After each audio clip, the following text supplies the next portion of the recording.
in a variety of ways with the unlikeliest of heroes.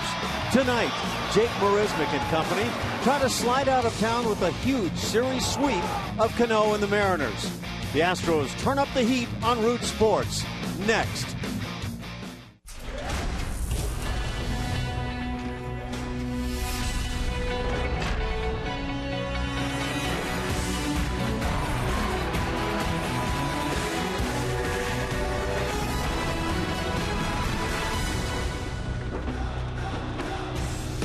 Tonight in Seattle, the Houston Astros look to sweep away the Mariners after last night's clutch come-from-behind victory that gave starter Colin McHugh his 10th straight win.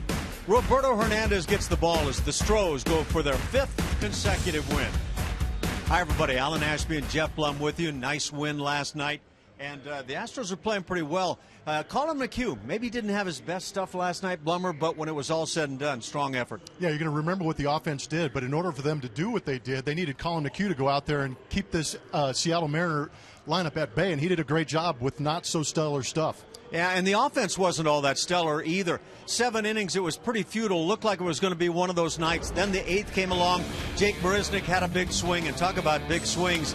Jose Altuve had the big one. Yeah, they did a good job. It was a good team win last night. They did a great job of getting guys on base. As you notice, Jose Altuve had 3 at-bats with the bases loaded. Finally, in that 3rd at-bat, he took advantage of a high fastball and a 2-strike count.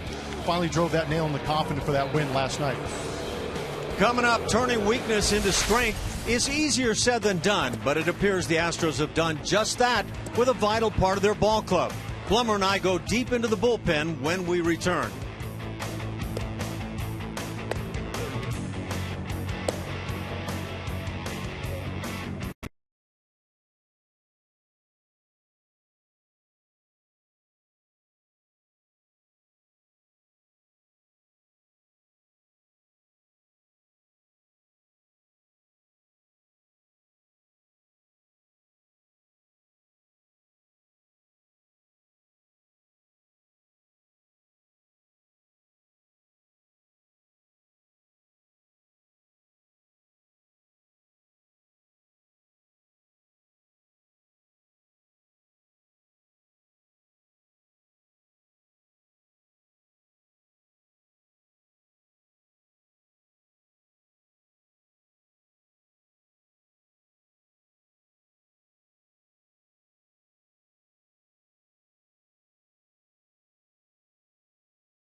The Astros last night got a strong performance once again out of that bullpen, Blummer, and these guys have been spectacular. Right now, second best ERA among bullpens in the American League. Yeah, they're really doing a good job. A.J. Hinch is reaping the benefits of the signing that they made in the offseason, and our pitching performance is powered by Kubota.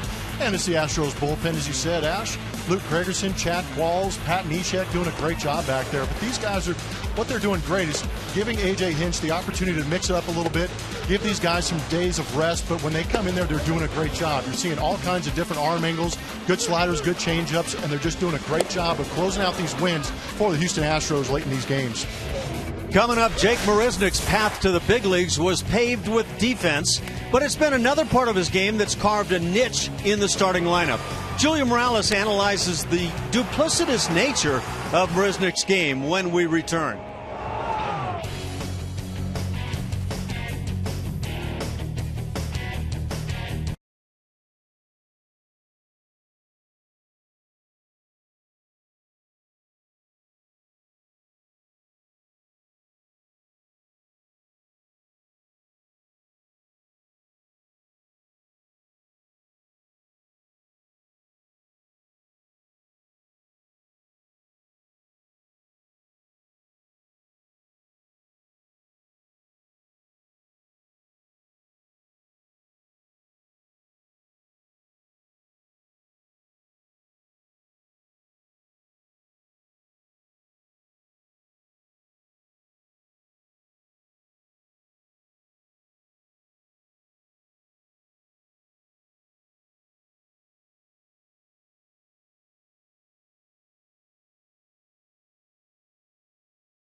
T-Mobile game changer, and he's been in that 9-hole so far this season. A.J. Hinch obviously loving what he's getting from that 9-hole, but he turned it on here in Arlington. You see the video there. We saw him hit his first home run in that series, and of course, we know about the defense. We've seen that, obviously. And in the Seattle series, been a big difference maker. Last night, tagging it from third on a pop fly to shallow left. Great slide home there. He was called out, but eventually the call was overturned. He said he knew he was safe there, and you can see from his reaction, he was excited. That tied things up early, and he was a busy guy last night, reaching safely in all 4 plate appearances, 2 for 2, and of course the big one was in the 8th, coming through with a game-tying RBI single with the bases loaded. That followed by Altuve's big hit to get the win for the Astros. But Jake Marisnick coming over in that trade, on the trade deadline, guys, last year, and we didn't know what we were going to see or what we were going to get from Jake. Slow start in the beginning, but man, has he made an impact. Julia, he's been terrific to this point, and you talk about the defense, maybe as good as anybody around the game right now. Offensively, he's turning into a guy that's playing very well. He's hitting .361. Keep in mind, the Astros are hitting .210, last in the league as a team. So Marisnick is the leader right now with the bat, and I don't imagine, Blummer, we thought we'd be saying that at all. Yeah, what an asset to have a guy like that down in the 9-hole. Usually that's that second leadoff spot when you got a 9-man lineup like the American League does. But he's been turning that lineup over and giving those guys opportunities at the top to drive in some runs because he's always on base. And you keep in mind also .288 Altuve, second best on the ball club right now. Tonight's Astros starting lineup is brought to you by Southwest Airlines. And that lineup will feature kind of the usual fare here lately, and it's been a good fare. Jose Altuve, Luis Valbuena, and George Springer in the top three. Middle three, Evan Gattis, Jed Lowry, and Jason Castro get them going. And Chris Carter, Colby Rasmussen, Jake Marisnick at the bottom. On the mound for the Mariners is J.A. Happ, the ex-Astro, making his fourth start of the season, I believe. Third start, sorry about that. Putting up some decent numbers. Tall man, throws a fastball, slider, curveball, changeup. So J. Happ, one of those over-the-top left-handers. Some of the hitters, I think, would tell you he's not so much a left-hander as that, when you get that over-the-top guy, you almost feel equal from either side of the plate, but he'll run that fastball by guys. There's the heater to start things as Altuve fouls it off on the right side. And I think that's one of the things for me that I don't remember. I played with J.A.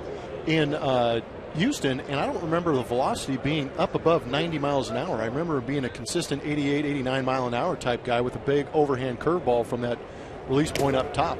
I got to see him in Toronto a bit, and he was really one of those guys that would go 88 to 91 maybe right through the heart of the plate. He didn't worry about locations a whole lot. It was up most of the time, and hitters just had an unusually tough time getting to him.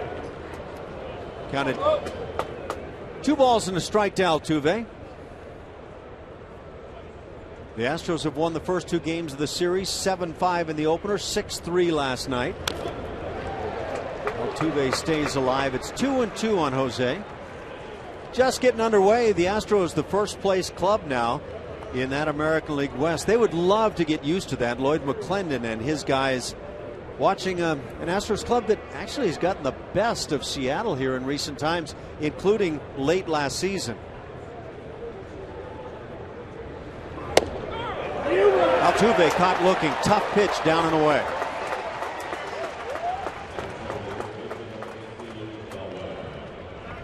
Creates such a good angle. Kind of crossfires but goes down. If he's going to get that call all day long, it could be a long night for the Astros. Yeah, that's a tough pitch. And so Happ with good numbers to start the year, maybe featuring a little more command right now. 11-game winner last year with Toronto. Also lost 11. Had a great year early in his career. He was second in Rookie of the Year voting.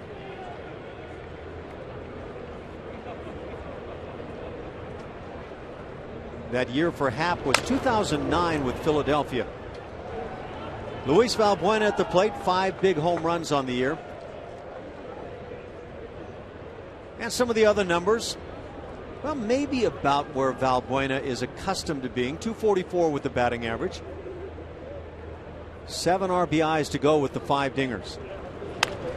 It's the high fastball, pops it up down the left side. Seager in foul territory, and out number 2 here in the first inning. Take a look at the Mariners defense here at Safeco Field around the outfield. Dustin Ackley in left, Austin Jackson in center field. Nelson Cruz back out there after DHing last night. Across the infield, Kyle Seager, Brad Miller, Robinson Cano, Logan Morrison, and again Mike Zunino behind home plate working with J. Happ. And back on Happ, that 2009 year, he was 12-4 with Philadelphia. Ground ball back up the middle, but with a shift on, Cano is there to make the play. George Springer is out, a 1-2-3 first inning as Happ rolls. So we're scoreless early here in Seattle.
Book your low fare right now at southwest.com. And by Geico, 15 minutes could save you 15% or more on car insurance. Visit us at geico.com or call 1-800-947-AUTO. We're scoreless after half an inning of play. Third game of the series, the Astros trying to gather in some brooms before leaving town tonight. Be a late entry into San Francisco where the Astros stay before playing the Oakland A's. And that lineup for Seattle, Seth Smith, Austin Jackson, and Robinson Cano in the top three spots. Middle three, Nelson Cruz, Kyle Seager, and Logan Morrison. And the bottom three, Dustin Ackley, Brad Miller, and Mike Zunino. And set to work it, Roberto Hernandez here this evening.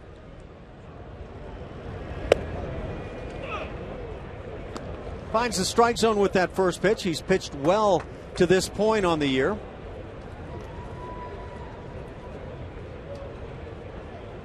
Smith in 11 games hitting .280 for Seattle. Good changeup. Pretty good depth on that changeup. Last start for Hernandez, 6 innings. And first quality start on the year. Took a no decision in that one, struck out 6. This is his highest strikeout total since the middle of June last year.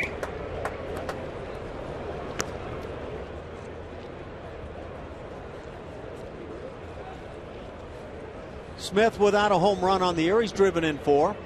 Got a nice on-base percentage at .355. Well above the league average. League average about like last year, .317. And the shift on in the infield on the left-hand hitter. You heard Alan talking about Roberto Hernandez, some of the numbers he's put up this season. I'll give you a little more information. He's actually 0-3 in his last 5 starts versus Seattle. He has a 3.21 ERA in that span, but he hasn't pitched against Seattle since August 21st of 2012. So he's getting reacquainted.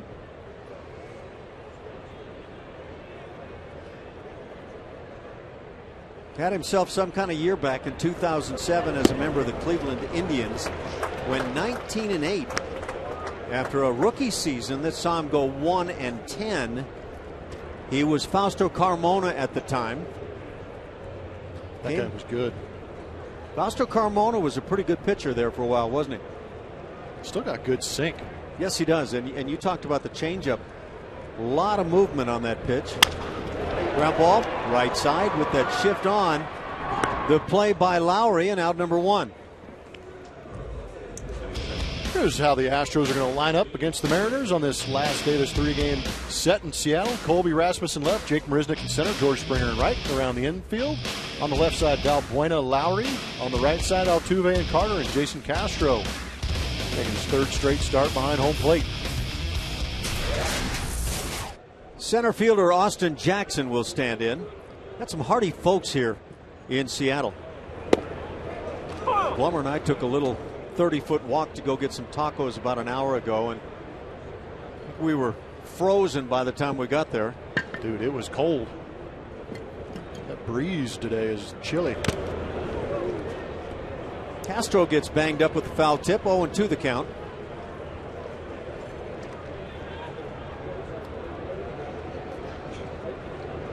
You think they were talking strategy? Absolutely. They were discussing shift. You like that old Mariners hat with the trident, I guess it is? Love that thing. Yeah. Well, I noticed the Mariners were wearing their throwbacks before we came into town. I was hoping they'd have that hat going, but they didn't. Pitch foul down the right side. It stays at 0-2. Austin Jackson hitting .268. Former center fielder for the Detroit Tigers.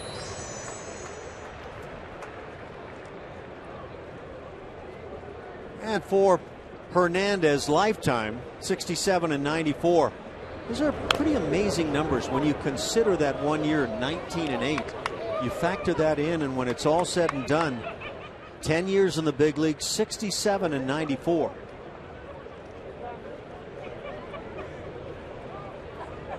Got a career ERA just above 4.5.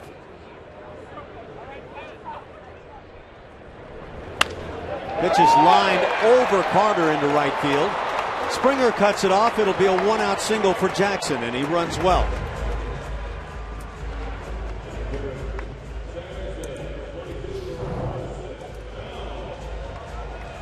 Solid piece of hitting from Austin Jackson. Saw the numbers. Roberto Hernandez is really tough on right-handed hitters with that sinker boring down and in, but got himself 1 out over the plate and just went with it.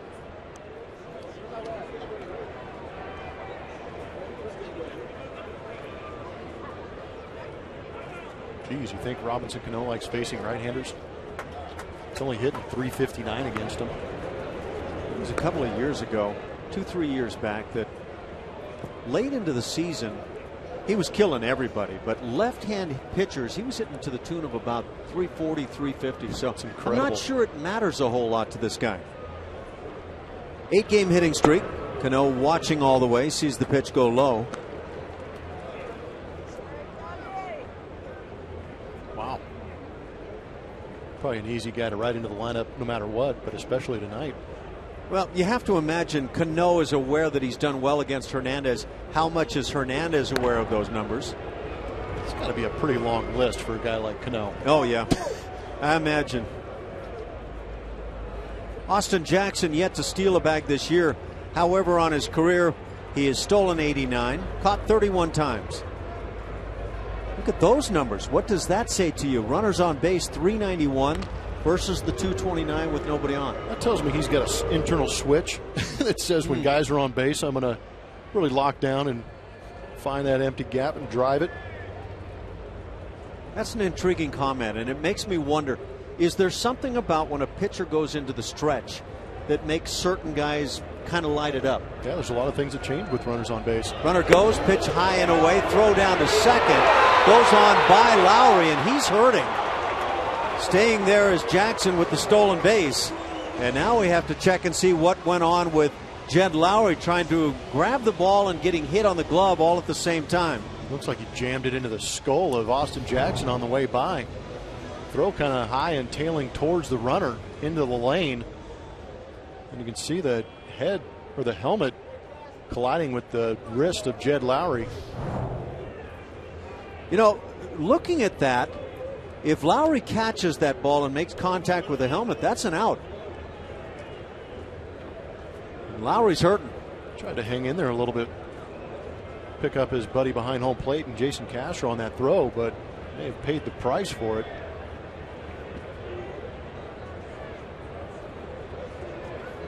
Well, the Astros have gotten steady, solid shortstop play out of Lowry, and you don't want to lose that right now. Especially in the wrist area, that affects so much in baseball, especially when you go to the plate and try and swing the bat. Cold night like tonight. Yeah, the offensive numbers have been okay. The home run side has been really good from the right side of the plate for Lowry. Nodding his head, apparently saying he's okay, but have a feeling that's not feeling real good right now. Yeah, hopefully it's just a stinger and goes away. How much does the cold night factor in on that? Does a little bit. That angle, tough to tell, but on the first one we looked at, look at that right there. If that's caught, Jackson's not to the bag yet. I'm not sure if he actually jammed it or tweaked it. It looks like more of just like a bruise on that wrist from the helmet running into it. Hopefully that's all it is, because that might be a little bit quicker to come back from. 1 out, man in scoring position. That's Jackson. Cano looked like he was taken all the way again on the 2-0. It's an auto take. With that career set of numbers on Roberto Hernandez, that's surprising to me. Well, I'm sure he's in what we'd like to call no panic. I imagine he's got a very strong no panic zone.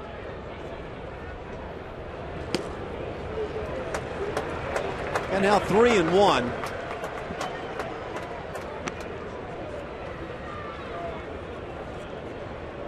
Seattle had a 3-1 lead in last night's game.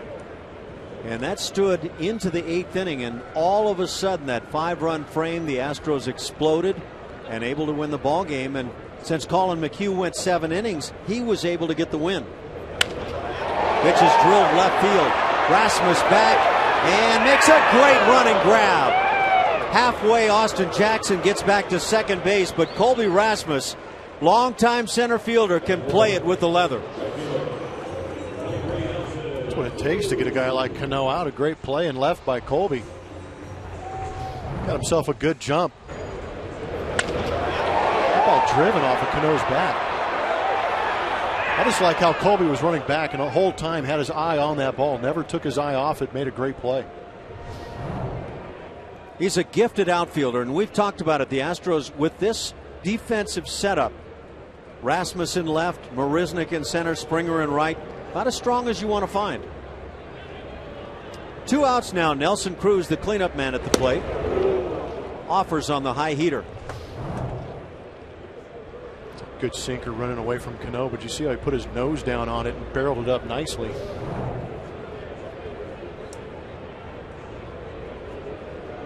Nelson Cruz, the big RBI man, not just for Seattle, but we're talking in the American League.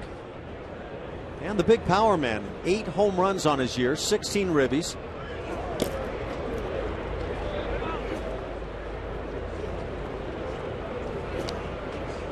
That's some big numbers lifetime against the Astros as well, and I'm sure those numbers pretty similar around the league.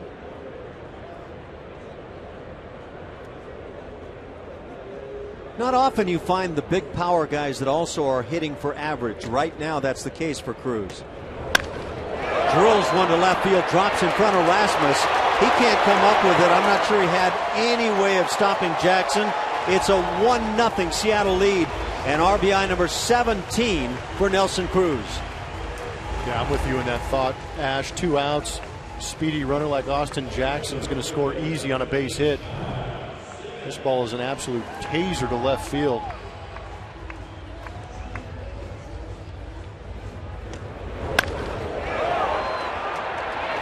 You know, these are the guys that you have to have in your lineup if you're going to have a full season that's really strong offensively. Guys that love the chance to drive in runs.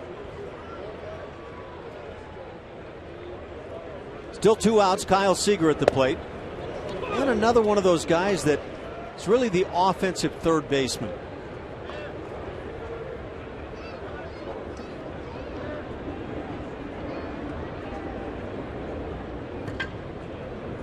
.302 with the batting average. Couple of home runs, 9 ribbies, grounds one right side. Altuve to his right, about straight up second base, and gets the out. That does it for the Mariners, but they strike in the first inning and lead it 1-0. Nelson Cruz back at it, as is Rasmus.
Get to know. They have polled all the players trying to figure out what their favorite American League city is, and Seattle crushes everybody else. 56%. Can't say that I blame them, but how about that little note down there at the bottom? Texas, Dallas got 0. Really? Where's the Texas loyalty? There's not many golfers, I guess. Yeah, I wonder if when the players were reflecting on the American League West and thought about Dallas, they were thinking July and August. Exactly. That's a very good point. Evan Gattis at the plate. He's thinking about getting something hot, but with the bat. As he grounds out to third base, Seager gets him. One out here in the second inning. 1-0 Seattle.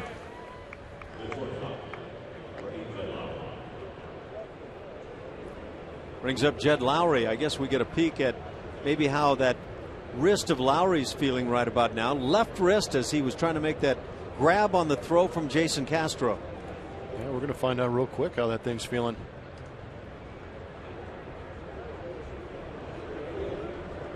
Left-hander Jay Happ brings the fastball. That's line to center field. Solid base hit. So apparently everything's A-OK for the Astros shortstop. Yeah, I'm glad it cleared that up for us. He's feeling just fine now. 6 for 11 on the right side. I think he was aware that we were looking for maybe an answer as to how he's feeling. Oh, yeah. Qualifies for the salty veteran, doesn't he? Yeah, I would certainly say so. I think he knows your way of thinking anyway. Lowry aboard, 1 out for Castro. A.J. Hinch has to be really pleased with what he's been watching. And again, the Astros last in the league in terms of team batting average, but they're finding a way in. They've gotten great pitching. Good pitching, good defense, and timely hitting. Is what is helping the Astros win these ball games. Well, you put 5 runs on the board last night in the big inning. It came in the 8th. But if you put up those big individual innings, you're going to win a lot of ball games. Yeah. Happ holds on. Got a little bit of a crossfire as he lands with that lead foot on the first base side.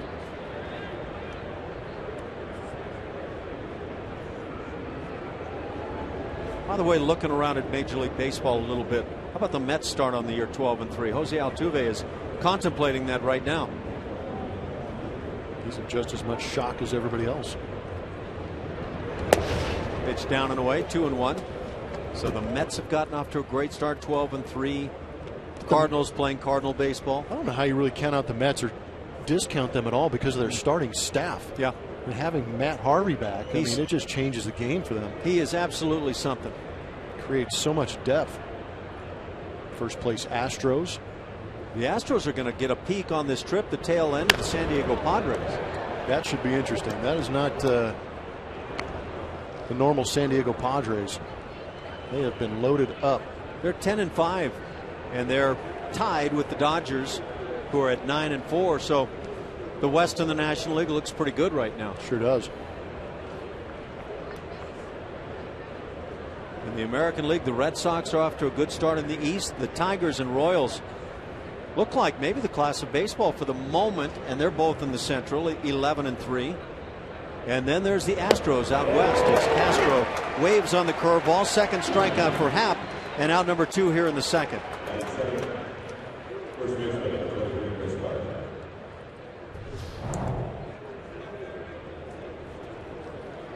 Good grief. Just a big sweeper. Try and keep that front shoulder in as long as you possibly can, but he took quite a bit off that. You know, you were talking about putting your nose on it on a swing, and Castro was right in there. His nose was hanging in there very well. You also got to keep those hands back a little bit. And it didn't look like Castro kept his hands back. It's tough, especially when that front side wants to leak out when you're going left on left. This set of numbers for Chris Carter says that something is going wrong right now for him. 089 the batting average. He lines one into left center field. Solid base hit. Didn't mean to offend, but maybe motivation's not a bad thing. Tell you what, an 089 average is enough motivation for me. Looking to change that, Chris Carter is, by extending out there. He swings an awfully long, large bat, so that's why he's covering the outside corner and then some right there. You know what the dimensions are? It was like a 35, 34 ounce, something crazy. Bats have really, in the last 15, 20 years, gotten smaller than they were at one time. Yeah. Which I think is a very wise thing. And that's a huge bat by today's standards, I would say. Yeah. Jeff Bagwell, I believe, swung a 33-inch bat. Yes, he did. It had a massive barrel on it. Tony Gwynn was another guy that swung a 33.5-inch bat. He might have swung a 32-inch bat, to be honest with you. You know what? And are you talking about Gwynn or Bagwell even? No, the Tony Gwynn. Yeah, okay. Yeah, swung a 32-inch bat, just got all over the plate and just was a magic wand in his hands.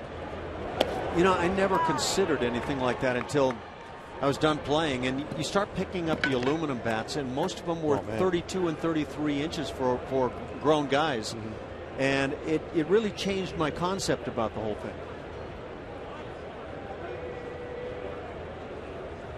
By the way, the Astros start today at 8-6, 4-5 at home, 4-1 on the road.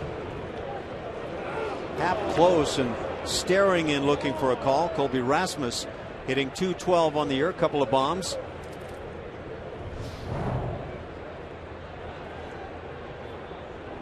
You saw Zunino had to reach out a bit. Yeah, you could see that subtle movement, just kind of that elbow leaking out a little bit to try and bring that pitch back.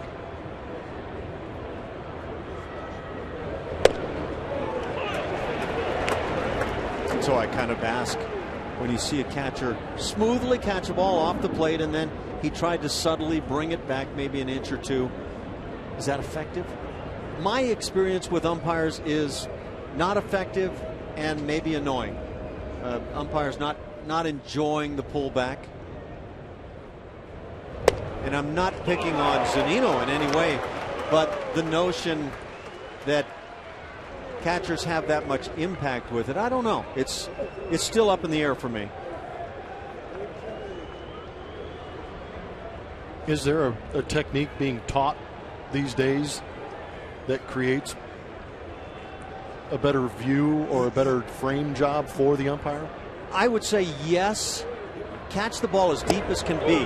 Runners go. Strike three called. Caught looking on the 3-2 is Rasmus. Second strikeout in the inning, third of the night for Jay Happ. And the Astros leave a pair on a couple of hits and trail it 1-0.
Got like a machine gun, and sometimes you got a pocket knife. It was a pocket knife day. Now, he's talking about his start yesterday, and if you didn't watch the game, you'd probably be confused because he allowed 3 runs on 7 hits, made it through 7 innings there. Got the win, but he walked his first batter, had a great bullpen, came out and just completely lost his feel, guys, and eventually got it back a little bit. He said he never felt great out there, but he did feel better. But what impressed Brindstrom, the pitching coach, was that he battled through that.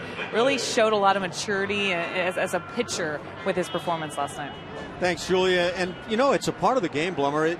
You just don't have your A game all of the time. In fact, less times than you want to admit a lot of times. And how do you perform when you don't have your best stuff? Exactly. You get to find out what somebody's like. And we got to see a lot of poise and composure out there from young Colin McHugh. That was great to see. Logan Morrison leads it off. That's Dustin Ackley, excuse me. 7, 8, 9 coming up. It's not your fault. The entire ballpark thought Logan Morrison was up there for a little bit. They were running his highlight reel before he was supposed to hit. How did he do? He was raking on the highlights. The reality is he grounded out last inning.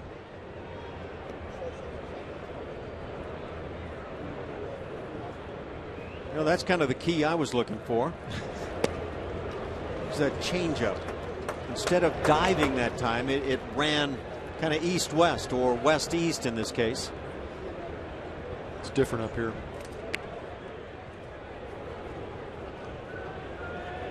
But good, right? A good yes, different. Very good different. Yeah. Ackley hitting .211. Got some pop. Former #1 pick lines to shortstop, and Lowry handles it. Sometimes not an easy play when it's cold like this.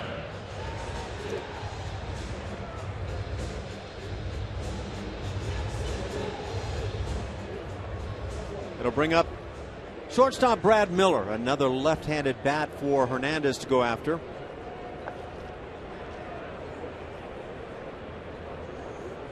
Two down here in the inning as Miller takes a ball.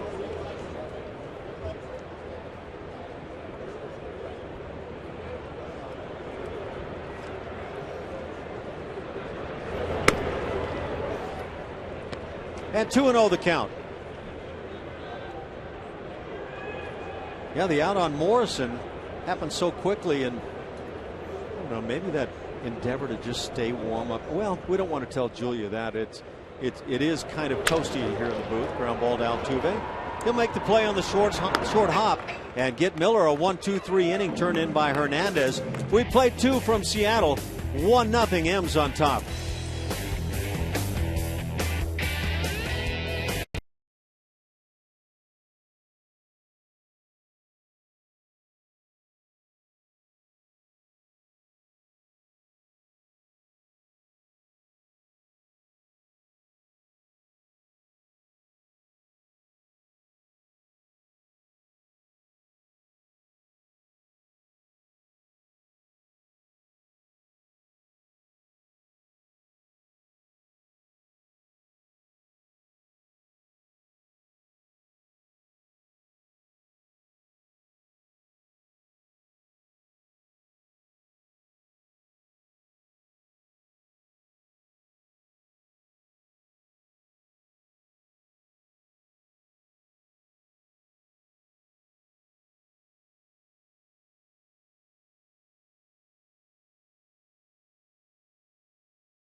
Free, courtesy of TXU Energy. Have you gotten one of those free trees yet?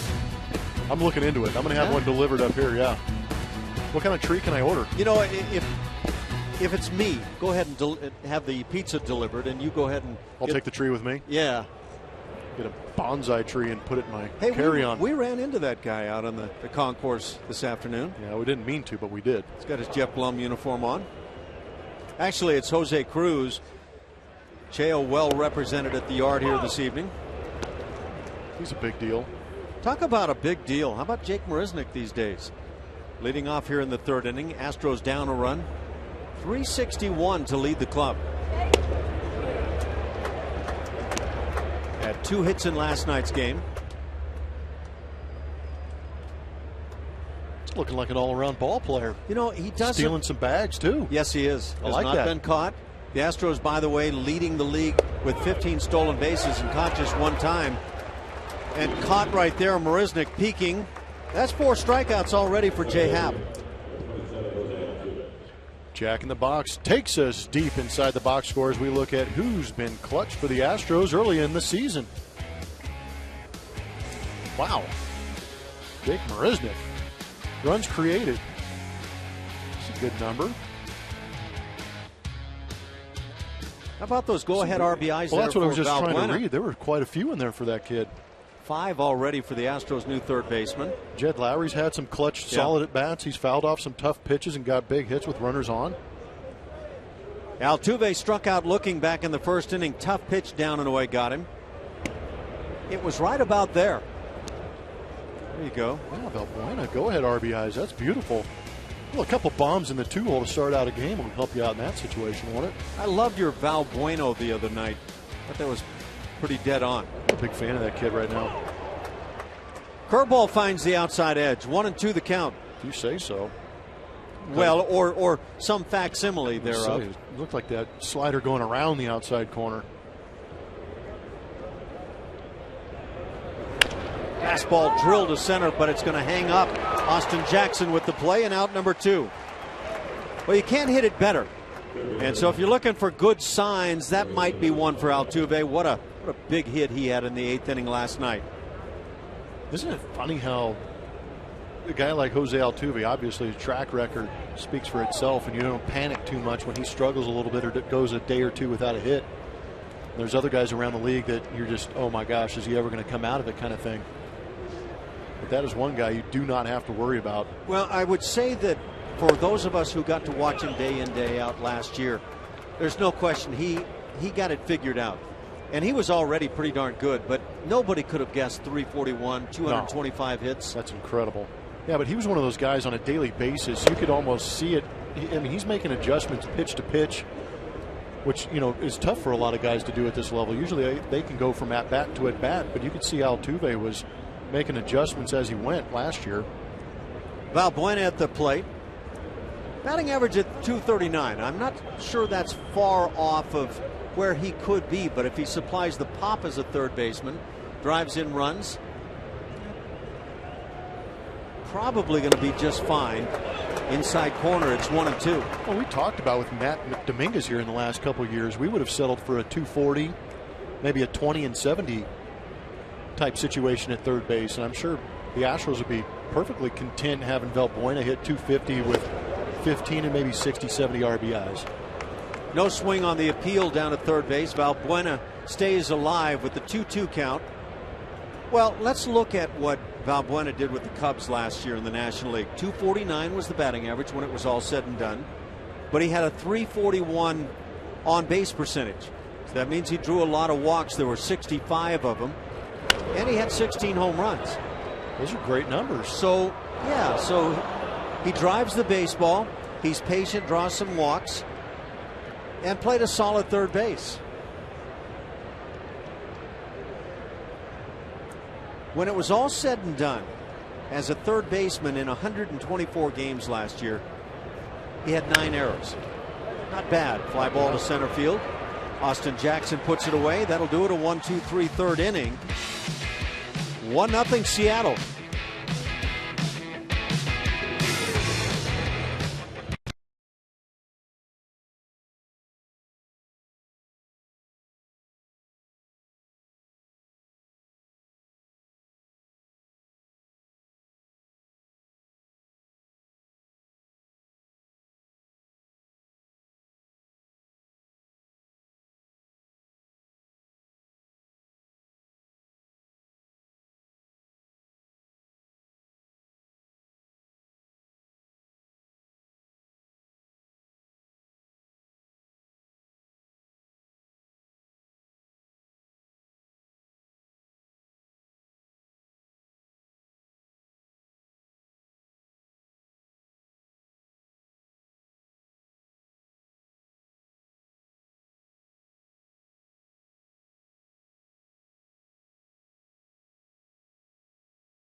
Dodgers. Be there for the anniversary of Vigio 3000 Hit, Vigio Weekend, and more. To purchase .com/Vigio, HOF, or call 1-877-9-ASTROS. Should be a fun weekend, guys.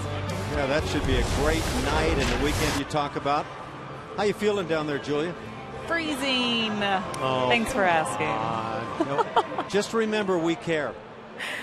With your heater up there. Well, come on up anytime you want. We may have to turn that thing off. It's You warm. even said it was toasty. Well, at moments it can feel that way, right? Yeah, I may have to turn this thing off. No.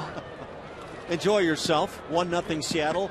We go to the bottom of the third inning. 9-hitter Mike Zunino at the plate. It's been a rough start. 146 the batting average. Third pick overall in the first round of 2012 and a quick ascent to the big leagues. Came up in 2013. He's a 199 career hitter, so has not proven himself with the bat, but he does have great power. Strikes out quite a bit. Right now he's got, what, 41 at-bats, 19 strikeouts. Hit 22 home runs last year and 60 RBIs, so I'm sure with solid defense, that's kind of what Seattle is looking to get, some power out of this guy.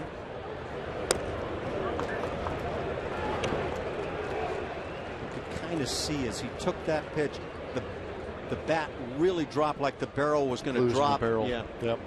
Instead of having that barrel take a path directly to the baseball.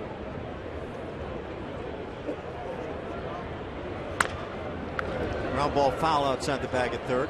Yeah, that's what you want to keep, the barrel above the baseball. We saw George Springer do a good job of it yesterday on a Taijuan Walker fastball. But once you lose that barrel and it drops, like you're saying, Ash, that creates that loop in the swing.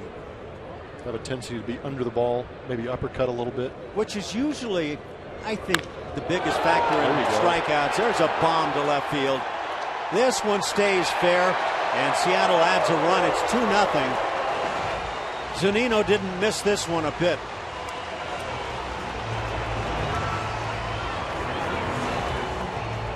Number 3 already for Zunino.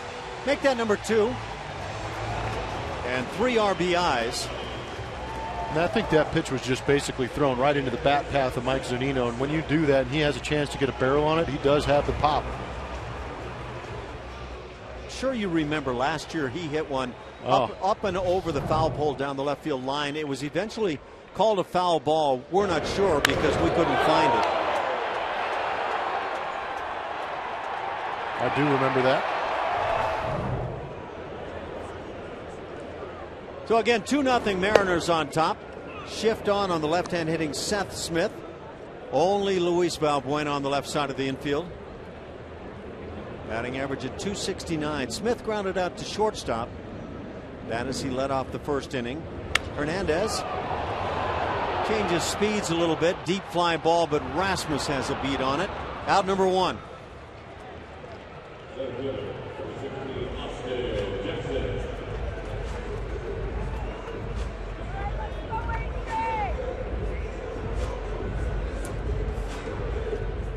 Kind of an ideal night for pitchers. Pitchers, once they get loose, get all warm, provided they don't have a long inning where they have to sit and wait. Kind of enjoy the cold weather. And they also know that hitters don't enjoy it. Austin Jackson had a base hit, also a stolen base, and scored a run in the first inning. I would say it's an advantage pitcher on those cold evenings. See what was happening in Detroit this evening? No, I didn't. It was snowing. Oh, I did hear you talking about that. So as much as Julia is complaining about the weather, she should be thankful. You think she is? Could you imagine if she had to sit through a snow game in Might Detroit? as well be snowing here.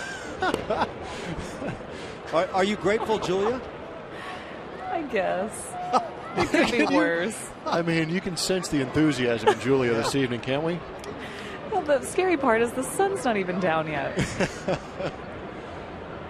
Ask me again in 2 hours how I feel. Oh, man. If you can talk, it might be frozen by then. It's not just me. Actually, the players are, every time they come in and out, they're freezing, and they've got hand warmers in the dugout, so I'm not the only wimp down here. There's a real ball player up there with no sleeves on. Astros, I guess is what they've been known as. Rainbows on the shoulders. There he is. Just another day. It's a real man right there. Is that McTaggart? I think not. It's Brian McTaggart. That's the beat writer. Ask him to sing a country song and you'll find out. Oh, great point. He can belt him out. Ground ball right side. Altuve's there. Second out of the inning. And it'll bring up Robinson Cano.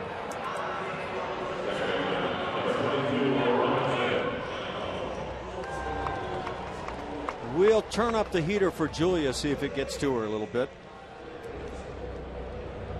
Cano flied out deep to left field. A terrific play by Rasmus to get him in the first inning. Otherwise, that inning could have turned into a bit larger frame. You're talking about the Yankee game in Detroit with the Tigers? Is that? It wound up 13-4 Yankees with 15 hits on that ball game. So that's unusual. Ground ball, a couple of hops for Carter. Goes to the bag, and that'll do it for the Tigers. But they start things with a long ball and a big-time long ball from Zunino. Lead it 2-0.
But we're going to look at a George Springer at bat here. He struck out in this at bat, but should have walked. 4 balls called. C.B. Buckner behind the plate last night. Little confusion throughout the ballpark. Us as well. We had talked about this, but I asked A.J. Hinch about this, and he said he just missed it. Everybody missed it. Everybody in the ballpark pretty much missed it, which ultimately falls on him, taking the blame there. He said, I've got to jump out and make sure, but there was a lot of confusion, and fortunately it didn't burn them, but it did cost George in that bat, guys. Yeah, that was a very unusual moment, and you wonder how, well, for me, I can't figure out how George Springer wasn't aware that it was 4 balls. Yeah, you can point the finger at us. You can point the finger at the hitting coach, the manager, but ultimately, as a hitter, how often did you forget what the count was when you were in the box? You can go ahead and say never, because that's what I would say. Yeah, I can't imagine 4 balls passing and not heading down to first base. Yeah. Ball and 2 strikes as Springer leads off here in the 4th inning. 2-0 Seattle, a run in the first, 1 more in the third. Mike Zunino has homered. And Jay Happ has picked up 4 strikeouts through the first 3. He's looking quite comfortable out there for the Seattle Mariners. By the way, Plummer, that game in Detroit that the Yankees pummeled the Tigers on, David Price started for Detroit. 2 1/3 innings, 10 hits, and 8 earnings. He's allowed one of those starts, isn't he? I guess so. A couple of hops as Cano makes the play on the run. And out number 1.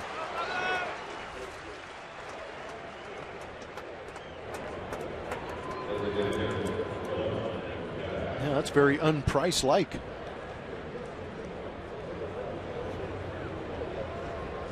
His ERA still at 3.28. But I think it probably took some abuse with that game.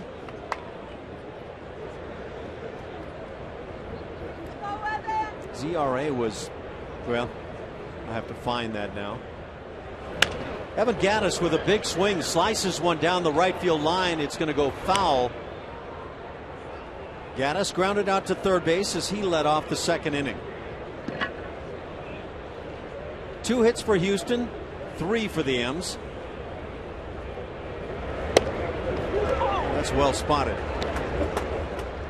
And when you're struggling with the bat, it feels like that pitch, that kind of location is happening all the time.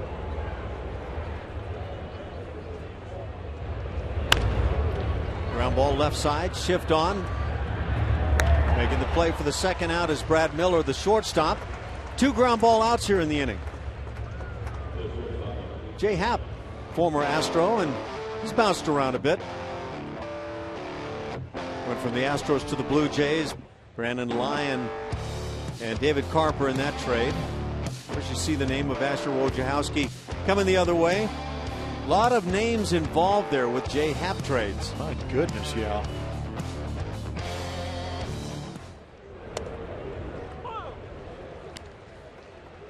Seattle picked him up this past winter, and looks like a guy that if he can stay healthy, and that's been a real challenge for Happ rather, that he could be a big help for these M's.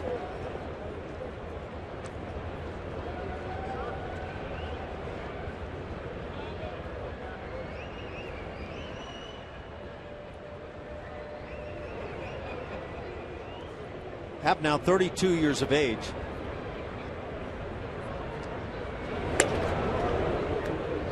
I mean, you see, even on that fastball, 89 miles an hour, he's one of those guys that can go right around 90 miles an hour, which is not a big time fastball number, and still have real good success. Just got that deceptive delivery with that crossfire. That one's up to 92. But a tall guy like this, and like you mentioned early on, I mean, he has that really high release point, creates that good tilt down towards home plate. Makes it tough to square up. You've met Rick Sutcliffe quite a bit, but back when he pitched, he was one of those back archers and would throw from up over his head somewhere. It created such a different look.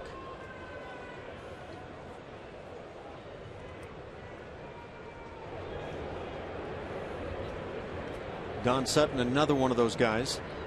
2-2 pitch, hit down the right field side. Long run in right field. Cruz can't make it. It's up against the wall. Second hit of the night now for Jed Lowry, as he has 2 of the 3 Houston hits. This one a double. So Lowry now has gotten off to a very good start with the single and double here early in the night. And I want to say that makes him 7 for 12 or 7 for 13 from the right side of the box. 7 for 12, I'm told. Pretty impressive stuff, but he's doing a great job of letting that ball travel. That's that tough pitch down in the zone that we talked about with the tilt that Happ can create, but he let that ball get deep on him and drove it the other way. Well, and again, Blummer, all 3 of the home runs have come from the right side of the plate. Last year, he hit just 1 from that right side. Crazy is that? He's getting hot right before going back into his old haunt of O.Co Stadium down there in Oakland. Faced 2 left-handers in Oakland in Kazmir and Pomeranz, so could have that right-handed bat going for Jed Lowry. Does anybody that plays on the offensive side of the game enjoy going into Oakland? Line shot off the bat of Castro right at the shortstop Miller, and that's going to do it for Houston. So Castro stings it and gets nothing to show for it. A 2-out double by Lowry as he is stranded, and boy, that's good looking work right there from the Astros shortstop. 1-0 Seattle. Take that 2-zip.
At Minute Maid Park. This incredible deal offers endless savings and scores you a ticket and unlimited ballpark favorites starting at only $35. For more information, visit astros.com/value or call 1-877-9-ASTROS. Somebody's taking advantage of that. Man, oh man, that is some kind of night of eating right there. That's part of the job. It's exhausting, but she finds a way to grind through it. That look says, I loved every last bite. And I'll see you next week on the All You Can Eat. Nelson Cruz leads off here in the bottom of the fourth inning. Seattle got a run back in the first inning as Nelson Cruz drove in his 17th on the year. And then Mike Zunino led off the third with a long bomb down the left field side to account for this 2-0 lead.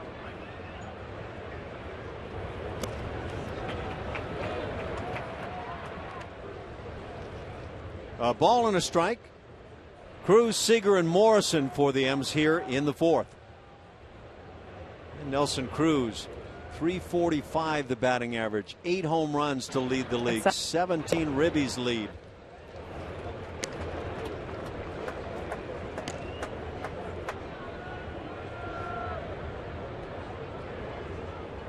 Cruz started the day tied with Adam Jones of the Orioles at 16 RBIs. 2-2 the count.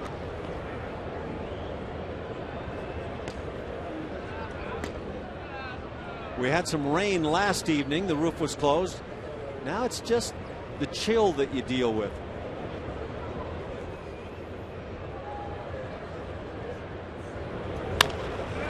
Chopper left side. 3 infielders on that side. Lowry makes the play. Out number 1.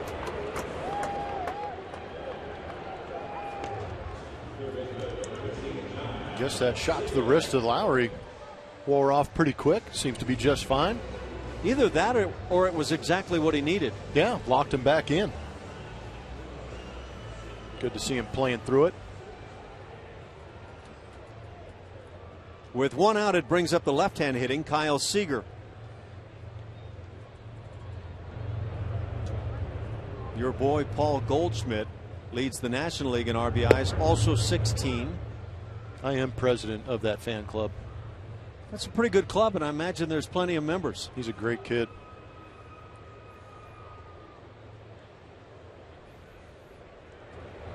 Showing fun and fouling it off, and Seager just trying to take advantage of a wide open left side of the infield. I understand the bunting, but I just would like to see Seager do that maybe with no strikes on, because now he's got himself in a whole 0-2. Yeah. And he's got to fight a little bit, whereas he could be down 0-1 and then have 2 more pitches to work with. You know, my opinion, if you're going to put on a shift and a guy takes advantage of it, deal with it. Yeah. I think that, you know, a hitter should have that advantage. Altuve with the play. Out number 2 on ground balls. That's 4 straight ground ball outs induced by Roberto Hernandez. Roberto seems like if he's one of those sinker ballers that needs to be not on the side of the baseball. If he gets a little more on top, it seems like he creates a little bit better downward sink on his pitch. Early on in the game, he was kind of flattening that thing out, but it seems like he's made the adjustment, or somebody maybe picked something up in that dugout and mentioned it to him, because the last couple innings, that ball's been doing a good job of getting down in the zone and getting that ground ball. Logan Morrison stands in. He grounded out to Altuve in the second. I always wondered how a guy that throws overhand creates a sinker. Now, I understand 2 seams, but that generally creates some running action. It must be something about angle of hand as well, enabling the ability to roll over the baseball.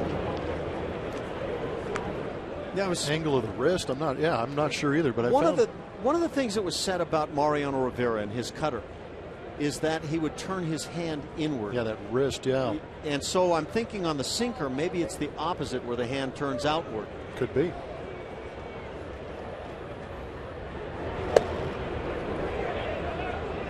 Check swing. They appeal and get no swing on Morrison. It's 2-0. Of course, those of us that played other positions were constantly trying to get 4 seams and stay right behind the baseball.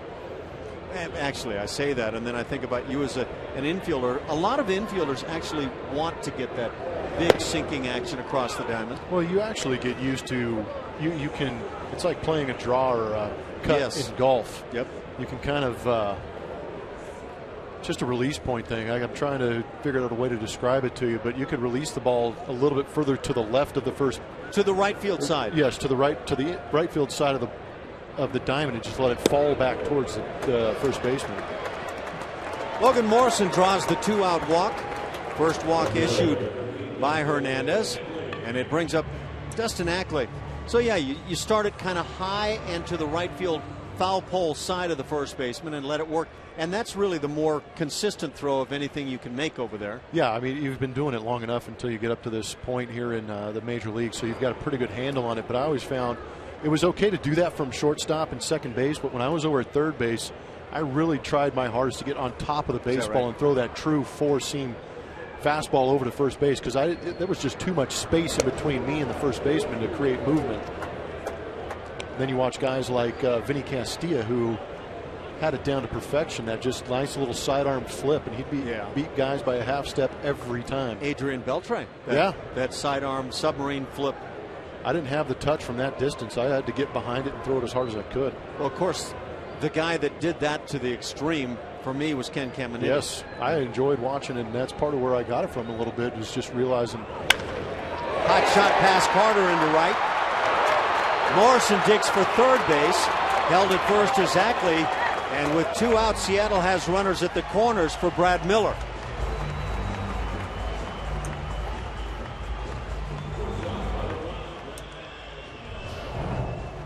Taking advantage of that hole created by having a runner at first base.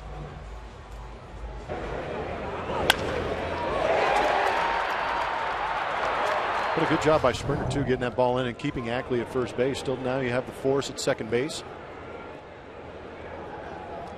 4 hits for the Mariners.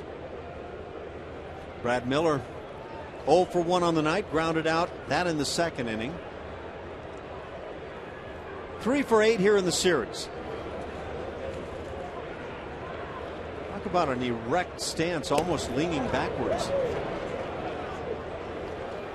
Nice play by Jason Castro.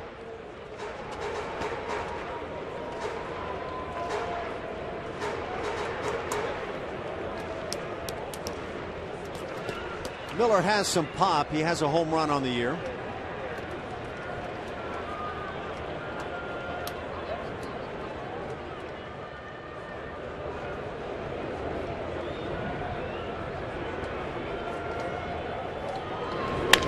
Ground ball up the middle. That'll find center field. 3-0 Seattle. Heading to third is Ackley. All of this coming with 2 outs. It started with that little walk to Morrison. It's amazing how often a walk can come back to bite you.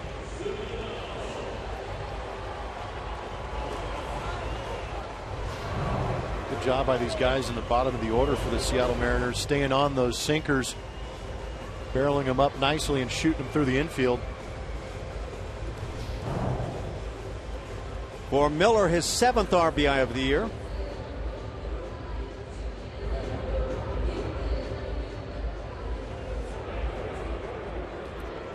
And now Mike Zunino, who hammered that long home run inside the foul pole down the left field side. That came in the 3rd inning. He stands in. With that home run, the batting average pushes upward to 167.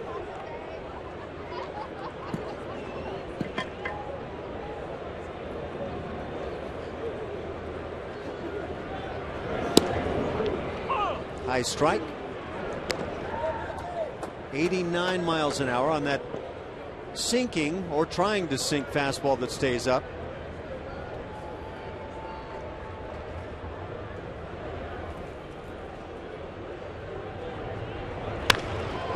Pitch it off the end of the bat. Fly ball shallow into left center field. Rasmus with the play. And that'll do it for the Mariners.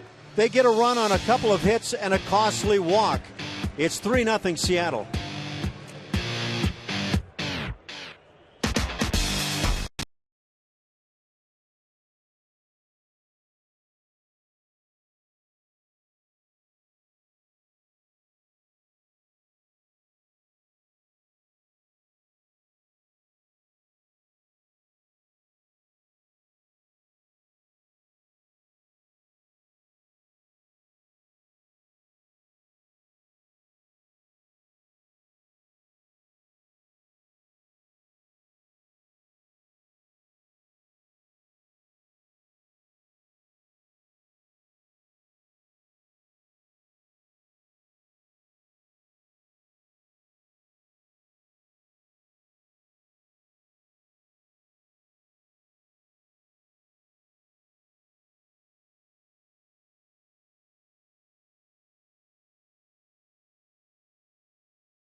MLB.com at bat, the #1 app for live baseball. At bat is up to the moment, at any moment, with in-game highlights, live look-ins, replay reviews, radio broadcast, StatCast, and more. Get MLB.com at bat for your smartphone or tablet.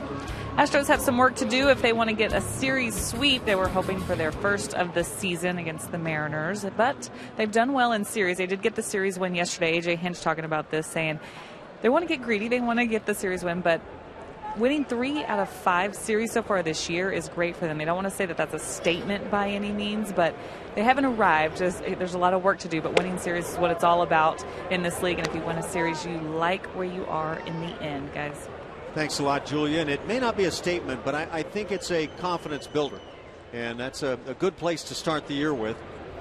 Chris Carter had a base hit in the second inning. Takes a strike. It's a ball and a strike on Chris. Yeah, I think right now the statement inside the clubhouse means more than the statement to the league. These guys need to build that confidence that you're talking about.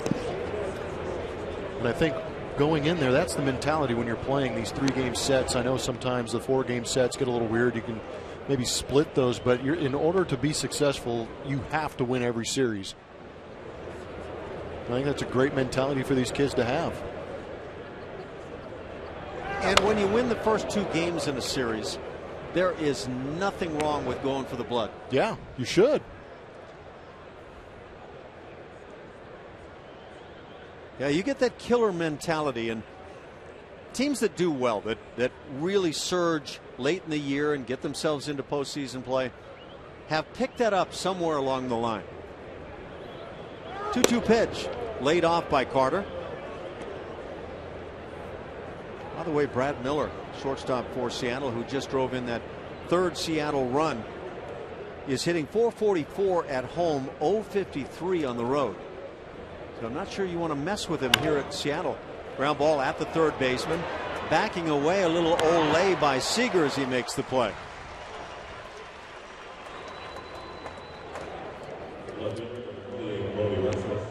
This will be interesting. So the Astros have their 8th win. They're 8-6. In years past, when they've gotten that 8th win, you see how many losses accompany that 8th win. Well, 2013 was not a good year. 51 wins is all they were able to manage in the end.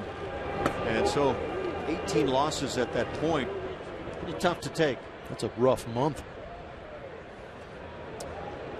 I wish I could remember what I was looking at the other day, but in that season, the Astros got to a point where they were 44-90. And why do you keep bringing that up? I saw the it's amazing. The look on your face the other day. And it's an astonishing number. It is. Yeah, truly. And not astonishing like in a great vacation kind of way. No. Colby Rasmus caught looking in the second inning, looking at a pitch that was not even close to the strike zone.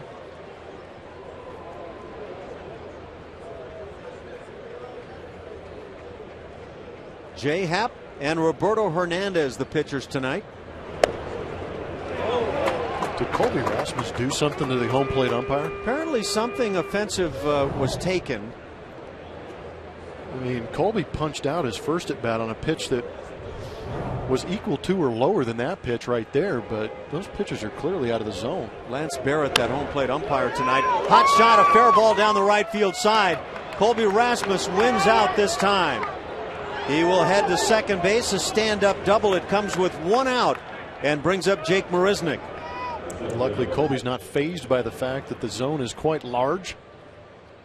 And Jay Happ didn't try and attack it even lower, left this pitch a little bit closer to Colby, but he does a good job of keeping his head down, turning on it.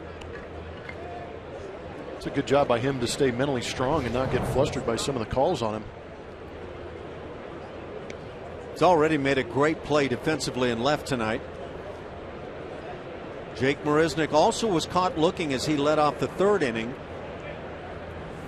Jake hitting .351. What a job he's been putting up for the club. 1 homer on the year, 6 RBIs. It's on base percentage up over 400.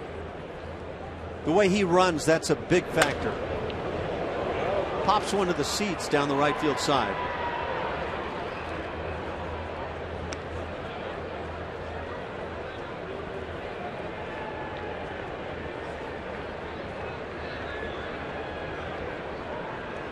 We got to see a lot of Jake Marisnick at the tail end of last season, and there were ups and downs. But so far this year, I'd say it's been all ups.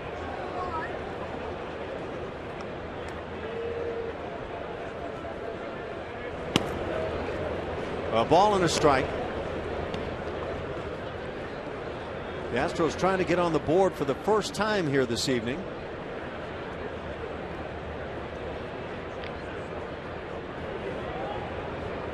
And you know, when it was all said and done last year, Marisnick hit .272 with Houston. Tied up, grounds it back to the mound on a hop. Nice play by Happ. 2 outs in the inning. Holding at second is Rasmus. Jay Happ got all in the kitchen of Jake Marisnick with that one.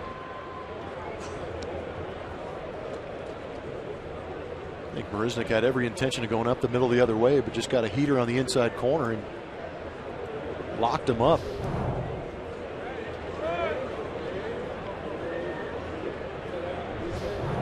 Tried to bring his hands inside and get the barrel to it. 2 outs for the leadoff man, Jose Altuve. Blummer mentioned it 3 times last night. Altuve hit with the bases loaded. One time he came through, and he comes through here, lines one to right. Cruz with the throw to the plate. Here comes Rasmus, and he beats it. Into second base, Jose Altuve. It'll be an RBI single, and it's now 3-1 Seattle. Great job by Gary Pettis sending Colby, too. That ball was rocketed to right off Altuve's bat.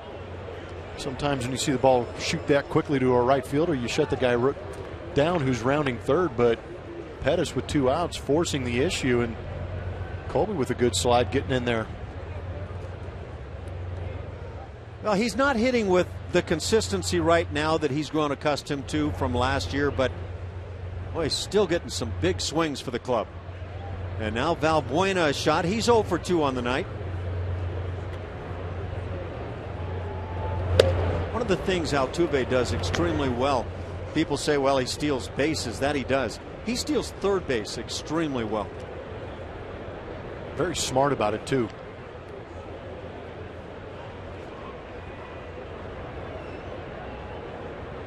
Already twice this year he has stolen third. He has 5 bags on the season. It's a ball and a strike, and disbelief in the eyes of Valbuena. Yeah, usually strike zones expand on the inside and outside, but it seems that the bottom of the zone is sagging a little bit. By the way, Altuve last year, that year he had, how could he have been as low as 13th, where he wound up in the MVP voting? Because of the success of the team, I'm assuming, but it's still disappointing that he didn't get more attention. Because you take him out of that Astros lineup, it's a disastrous year. Just an unbelievable season. Chopping it foul is Valbuena.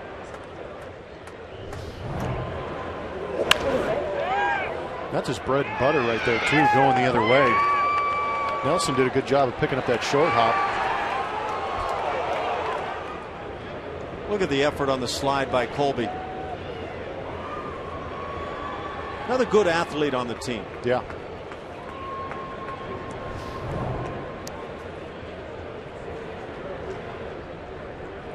One out double by Rasmus, and out later Altuve singles him home. Altuve now with 8 ribs on his year.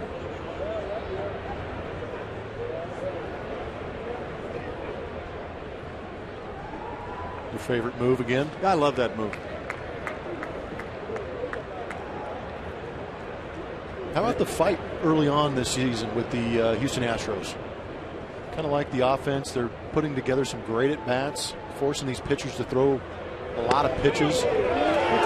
Spinning away, Valbuena called out on strikes.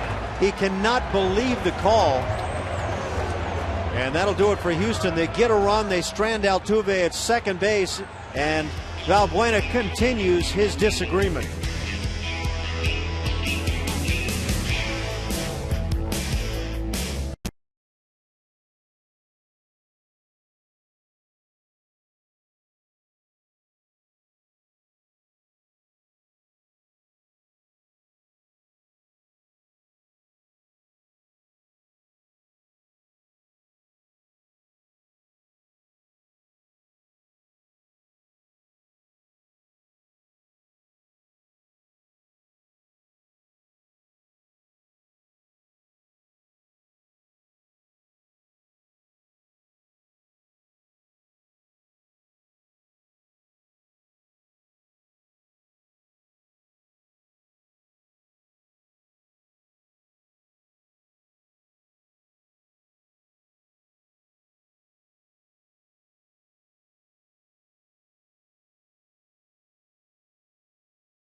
And you call it. It's a ball.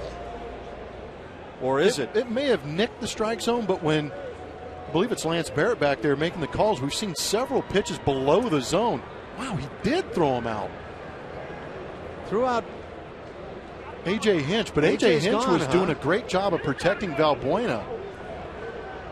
He came out to argue that Lance Barrett was kind of eyeballing Valbuena, waiting for him to make a mistake so he could throw him out, but A.J. Hinch, and this is what I'm talking about. See how low this pitch is? You can't call that pitch down there and then call one up around the letters. That is just way too much ground to cover. Well, A.J.'s staying in the dugout, so apparently he was not thumbed.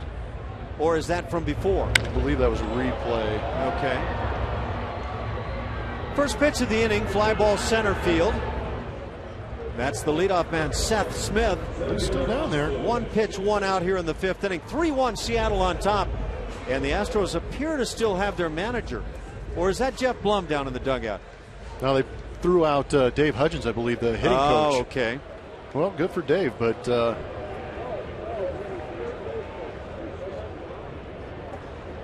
well, here's the deal. When it comes to balls and strikes, you can't, by the book, argue them, or you are subject to being thrown out.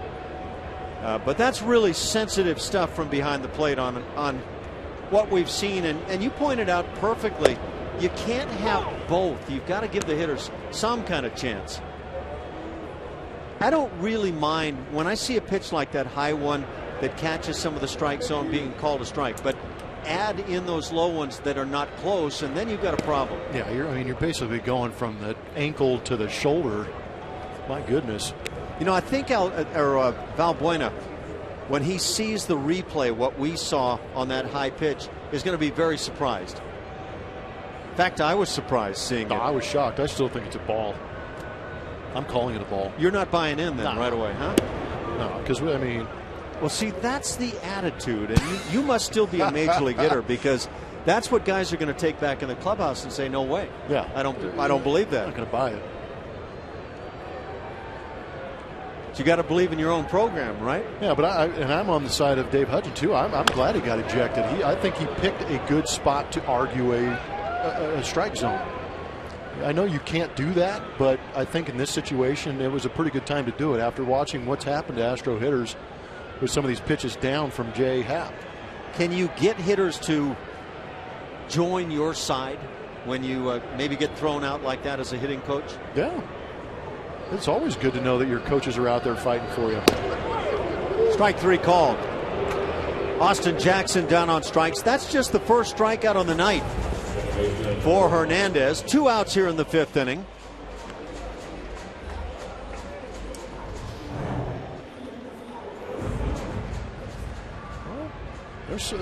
It's a pretty expansive strike zone.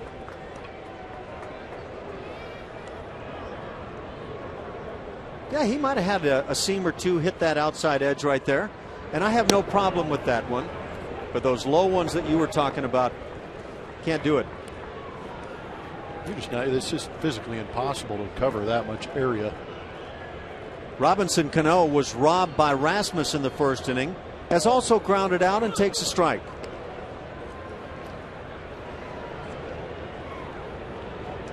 He's in that going to see some pitches mode here this evening so far. Is he setting somebody up for later in the ball game with runners on base? Makes you wonder if he's keyed in on something off of Roberto. Little inside. It's 2-1. Good try, but the fish ain't biting. Only long ball of the night hit by Mike Zunino, the catcher for Seattle. That came leading off the 3rd. Seattle with a run in the 1st, 3rd, and 4th innings. The Astros get on the board in the 5th.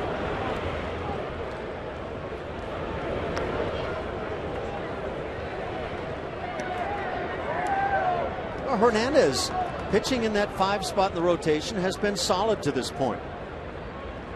Doing a good job of keeping his team in there.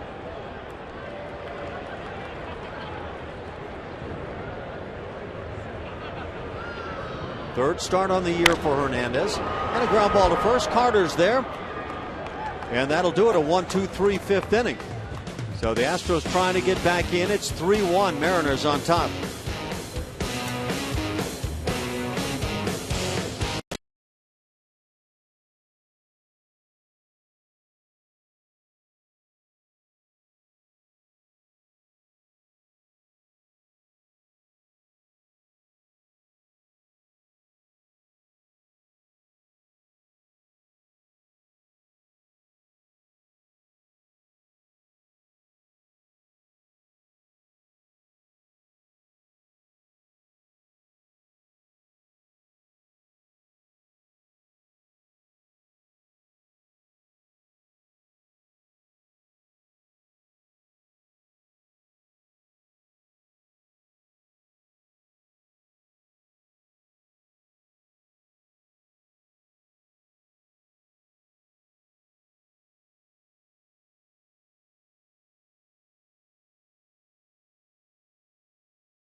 Is presented by Southwest Airlines. Book your low fare right now at southwest.com.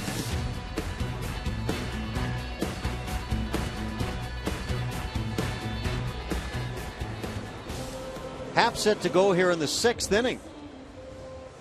3-4-5 for the Astros. George Springer, Evan Gattis, and Jed Lowry. It has not been a big night of offense for Houston, but very much like what we saw last night. In fact, the same score, 3-1, Seattle leading at this stage of play.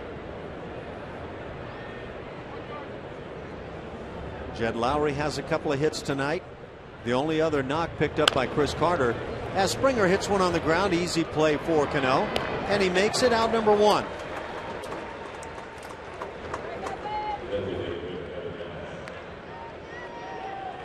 Evan Gattis, the cleanup man, has grounded out twice, once to third, once to short. And we were seeing last night from Gattis that front side kind of coming open a bit, and now a couple of ground balls to the left side. It all kind of plays together. Well, sorry. I gotta hold back. The hitter in me is annoyed right now with the strike zone. I apologize. How about this Evan Gattis? He is a no excuses, no complain kind of guy. Yeah, he's impressive how he's handling this whole situation.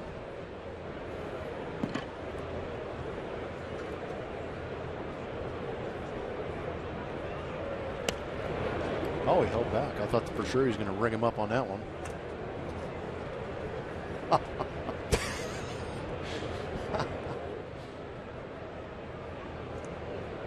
They're in the top of the 7th inning in Arizona. Diamondbacks on top of the Rangers 5-1. Another chopper on the left side. That's the 3rd time tonight for Evan Gattis, and 3rd time he has been thrown out.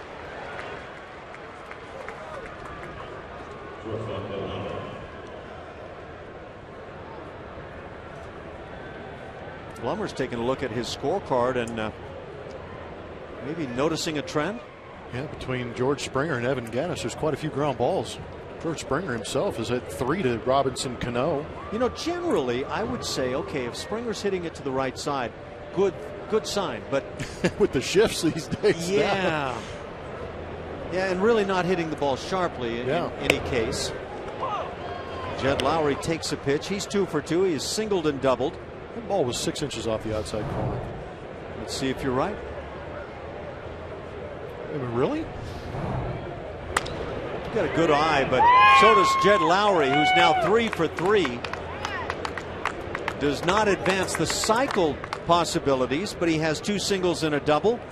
2-out single brings up Jason Castro. It's amazing that Jay Happ even throws a pitch in the strike zone. But why bother? Yeah, well, Jed Lowry, it doesn't matter where you throw, he's going to find a way to get hit right-handed. Now 8 for 13. It's amazing. It's good stuff. Should have wore double ear flaps when I played. You were a switch hitter. When you started a year good from one side of the plate, did it generally stay that way all year? No. Honest answer. Because baseball is a brutal sport. Ooh. I mean, you can feel as good as you can and go up there and go for 4, 3 lasers, 4 lasers, nothing to show for it. But there were a lot of times that I felt so bad on one side that I was praying they brought in somebody with the other hand so I could change sides. I did that all the time from the right side. Just a miserable experience. Yeah, that foul ball took a chunk out of Zunino. Sure did. How about both catchers in this game wearing the old school mask and helmet? Neither of them going the way of the hockey mask. That one squared him up nicely. That lights you up a bit. Grief. Is there a trend, I'm asking myself, of going back to the old mask? I'm not sure. I wonder if there is. There's been some talk that maybe the hockey mask doesn't protect as well as people believe to begin with. Don't know if there's anything to that. I have to say, if I were to go back and do it over again and had the hockey mask as a possibility, I'd certainly give it a try. It's kind of all-encompassing in its protection. Yeah. There was the day when you didn't even wear the helmet. You wore your hat under the mask. Crazy to me. And then George Boomer Scott came along for me and figured out, got to wear a helmet. He had just a ridiculous backswing, and he would take you out. Have you gotten hit without the helmet on? No, never did. Oh, but my. I was actually warned in a series against the Red Sox by one of my coaches, do not wear that hat. Boomer, George Scott, is going to get you. Wow. And sure enough, he hit the helmet. Thank goodness. Castro swings through that high heater. Yeah, you would have been doing this game with somebody else here tonight. I would not have been happy about that. 3-2 the count. That'll put Lowry in motion.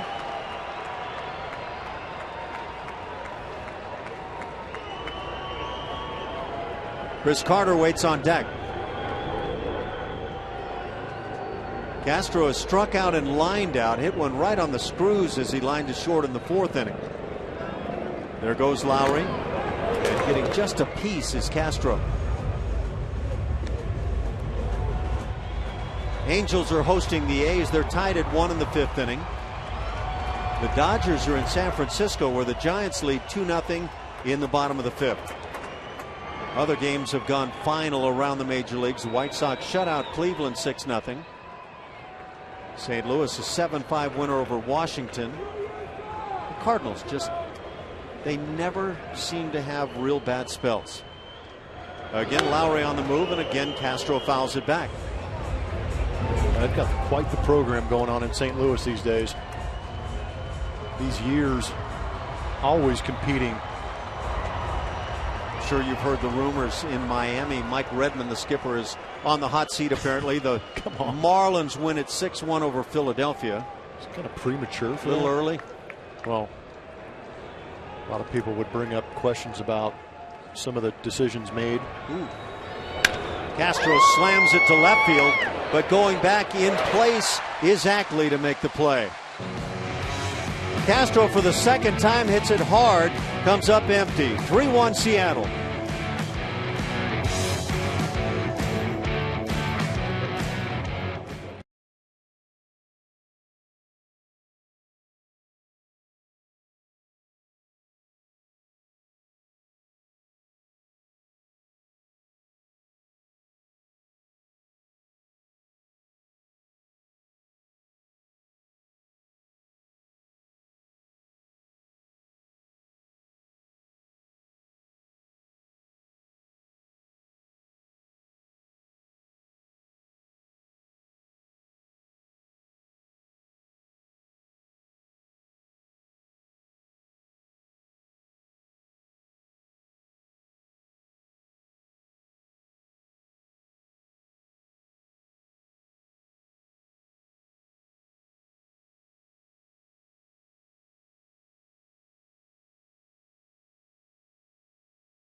Taking a look ahead at April and May on our progressive upcoming schedule.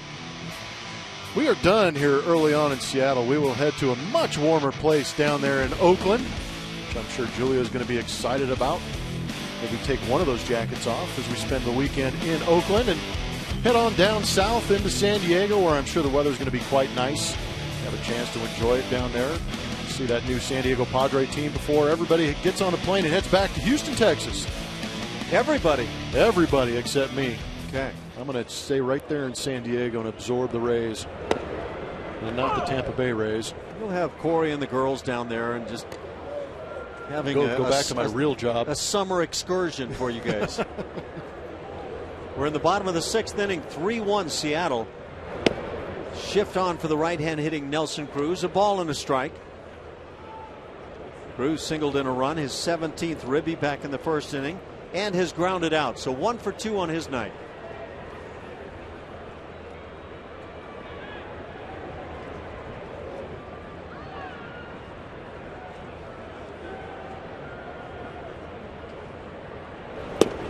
Change up and a good one. It's pretty nasty. How about Jason Castro hitting a couple of ropes tonight and just can't get anything to settle for him. Yeah, that's a good looking pitch. Yeah, but at least for Jason Castro, I mean, if you can say anything, he's hitting the ball hard the other way, and that usually tells me that he's in a pretty good spot when he's taking that ball the other way and hitting it hard. 2 years ago, I mean, we saw it over and over, and it was the sign of a heck of a year offensively.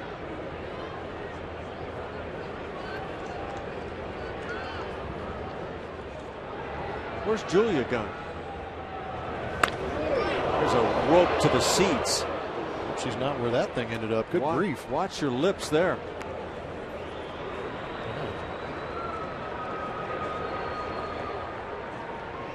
honestly, I have no idea how people avoid these line drives as well as they do. Well, you got your chances tonight here at Safeco Field. Some gaps in those seats out there. Fastball got him. Just 89 miles an hour, somehow slipping it on by. Out number one, and the second strikeout of the night for Hernandez. Seeing flashes of brilliance on some of these pitches from Roberto Hernandez. A good movement. We saw a good changeup early in that at bat. Got a swing and miss, and then that one tailing right underneath the barrel. All LEDs all the time. Feels like the middle of the afternoon out here. Kyle Seager at the plate. That's a good change to start him. You know what also can help? Did you see Hernandez kind of flying forward off the mound, giving that illusion of throwing even harder than he might on a typical fastball?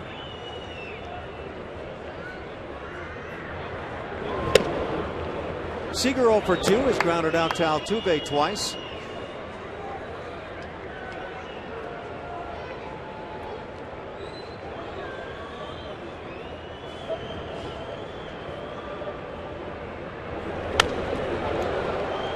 The Cubs in Pittsburgh were down by the Pirates 4-3.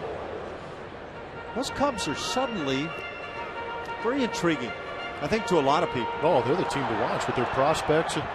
Addison Russell up there now. Chris Bryant. Rizzo. Chris Bryant had that brief slow start, but with a hit today, he's hitting .409 right now. So don't let anybody try to tell you the guy's off to a slow start. He's doing very well. Yeah, he got that hat trick out of the way early and decided to rake. Who was that? It was one of the big time pitchers. Oh, that was James Shields. Yeah. Yep. And probably a lot of changeups involved there. There were quite a few. I actually watched part of that game.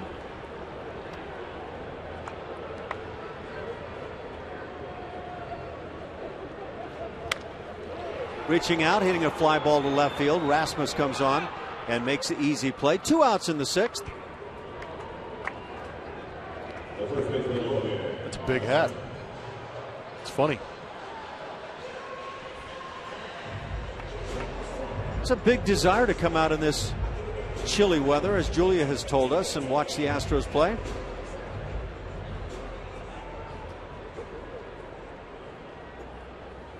Could put a heater up inside that thing, probably.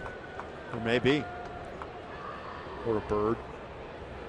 2 down, bases empty for Morrison. He grounded out in the 2nd, then with 2 outs drew a walk in the 4th inning. Base hits by Ackley and Miller, and Seattle had a run on the board. That was their 3rd of the evening. The Astros have now out-hit Seattle 6-5. Astros have for their organization, have the best winning percentage at active road stadiums here at Safeco Field. 16-8 here at Safeco. .667 winning percentage. Not bad. Kauffman Stadium's 13-8 right behind, followed by Great American Ballpark, that's in Cincinnati, and then Citizens Bank Park, that's in Philadelphia. Any rhyme or reason to any of that? I doubt it.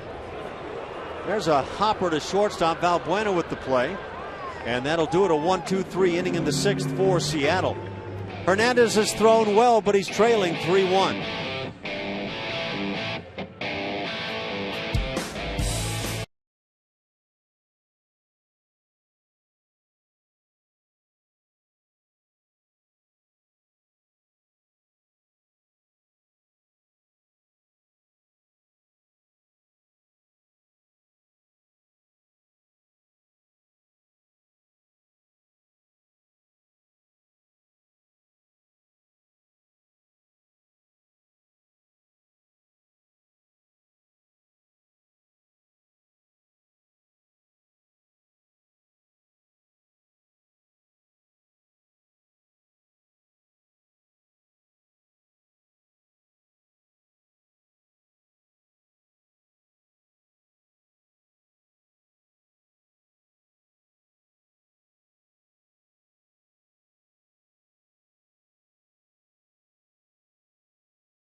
3rd as the Astros take on the Mariners. Come out early to enjoy dog-friendly activities like a pooch parade, vendors expo, and much more. Get Dog Day tickets today by visiting Astros.com/dogday. I thought the dog days started sometime in maybe, late August? Yeah. Are you going to bring Samson out? Love to. There you go. Maybe 17 pounds of pure love. Interesting. Yeah. Call a couple innings with Samson up here? Could happen. We're in the 7th inning, a 3-1 Seattle lead. Jeff Blum is in his heading to California mode, and then Southern California. That's just going to make it, I think, impossible, but we'll deal. Chris Carter leads off, and the count at 2 balls and no strikes. Be followed by Colby Rasmus and Jake Marisnick.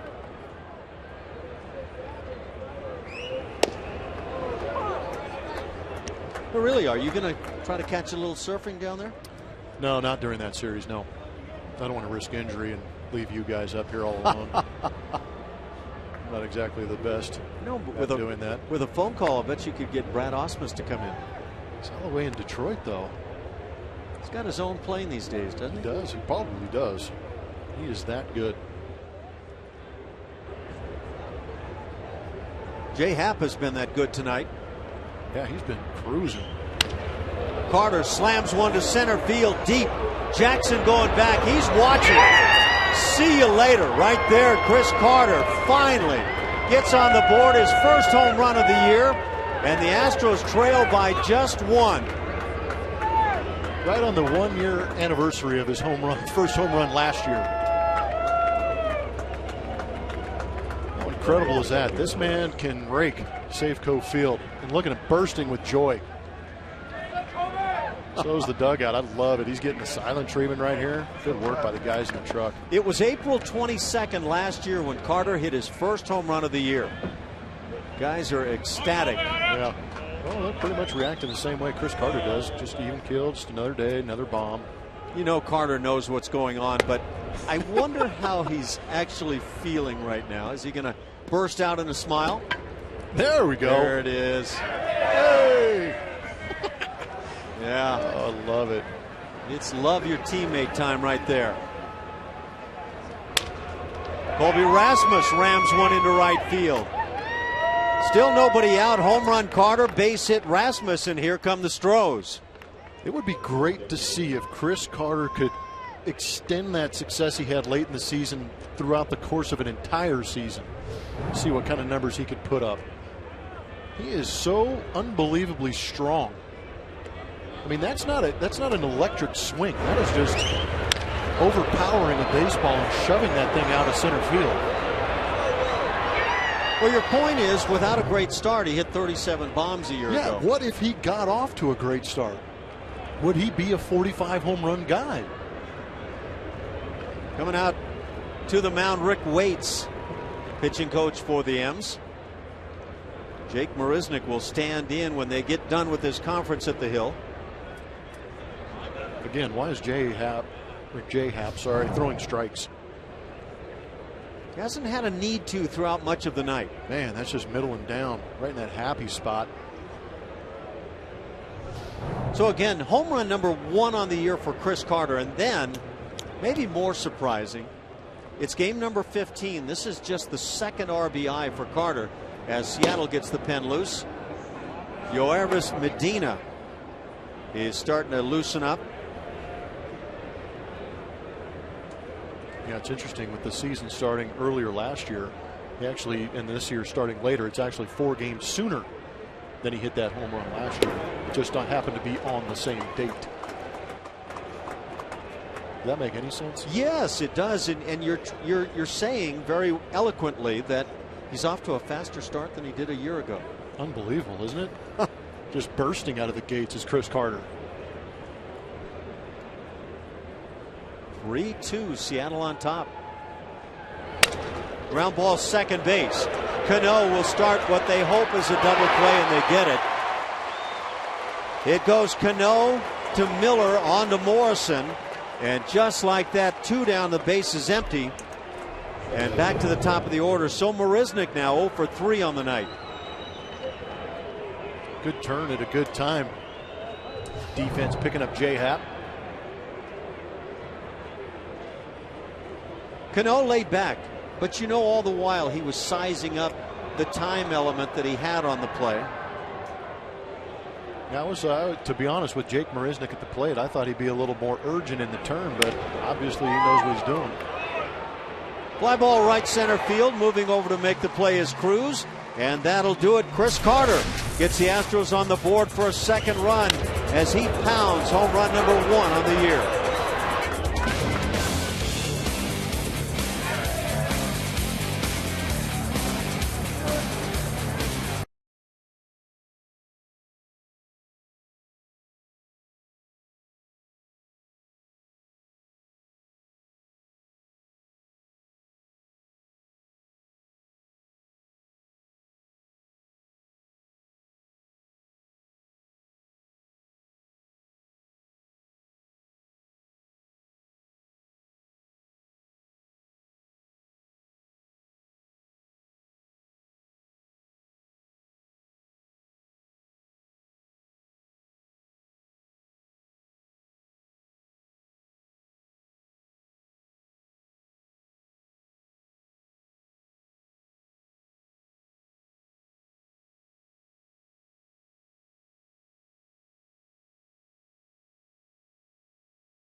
On April 22nd, 1980, Houston's $1 Million Man gets his first win as an Astro. Nolan Ryan strikes out 7, and Cheo Cruz has 3 hits and 5 RBI in an 8-0 rout of Cincinnati.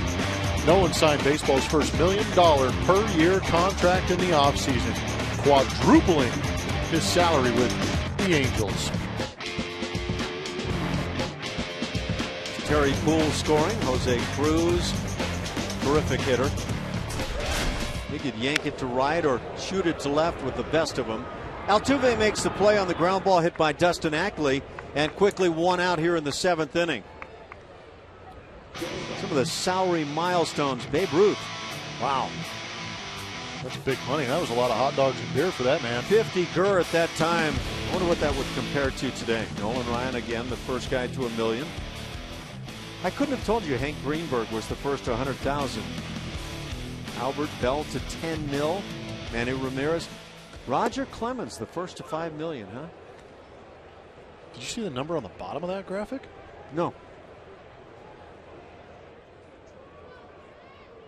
Mike Trout, 34 million? Is that not in 1 year? I hope not. No, I think that's is that it's like a I'd pay him that much. 6-year deal or getting him through that 7th year or 34? That was Albert Pujols or Alex Rodriguez not on that list.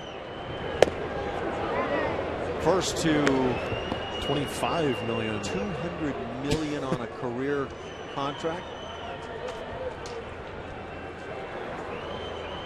Smells like food up here, but I haven't seen any for a while. Yeah, it disappeared kind of quick.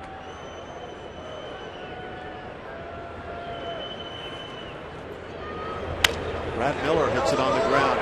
To his right, Altuve can't make the play. Likely a base hit infield style for Brad Miller. And his second hit of the night. So Miller's aboard for the 9-hitter, Mike Zunino. Ground ball. Altuve got himself in good position. I just think that last hop hit the dirt kind of hard and jumped up on him and hit him in the heel of the glove. Sure enough, it did. It's intriguing to see an infielder kind of go through with the play, even though the ball wasn't picked up. But it's all part of kind of what you do. You have a place set up and your body's doing it. Yep. Brent Strom out to the mound. Really good night for Roberto Hernandez. Tough that he's trailing at this point. But yeah, I like what I've seen from him too. Yeah. Again, his third start for Houston, and you'd have to say it's been really impressive.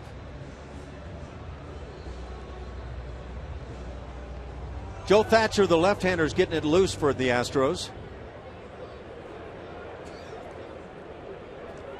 In the 7th inning. Another well-pitched game. Only one walk for Roberto. That's a good sign. Usually guys with this much movement have a tough time keeping it in the zone, but he's doing a great job of having the command and getting some swings and misses.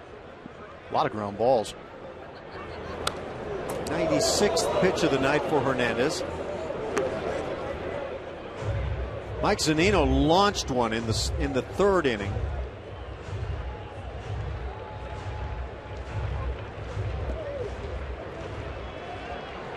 Just 7 hits on the season for Zunino, but 2 of them long balls. The Astros trying to find a way to win 3 here in Seattle.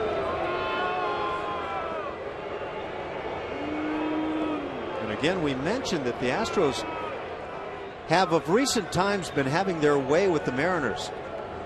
They've won 4 consecutive, 2 of those this year.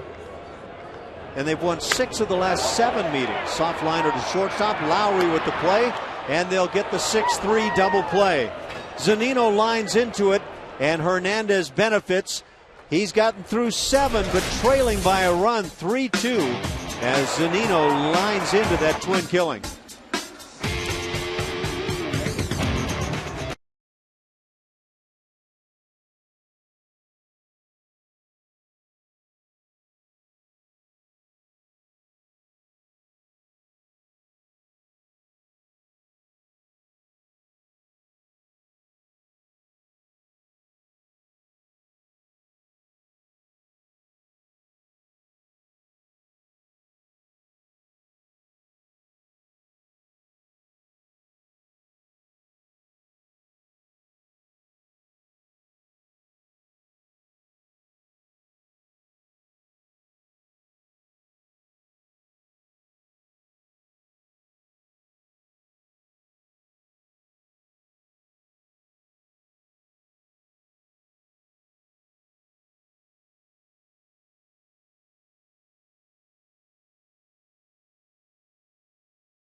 Jose Altuve hit counter bobblehead presented by Goya. For more info, visit Astros.com or call 1-877-9-ASTROS.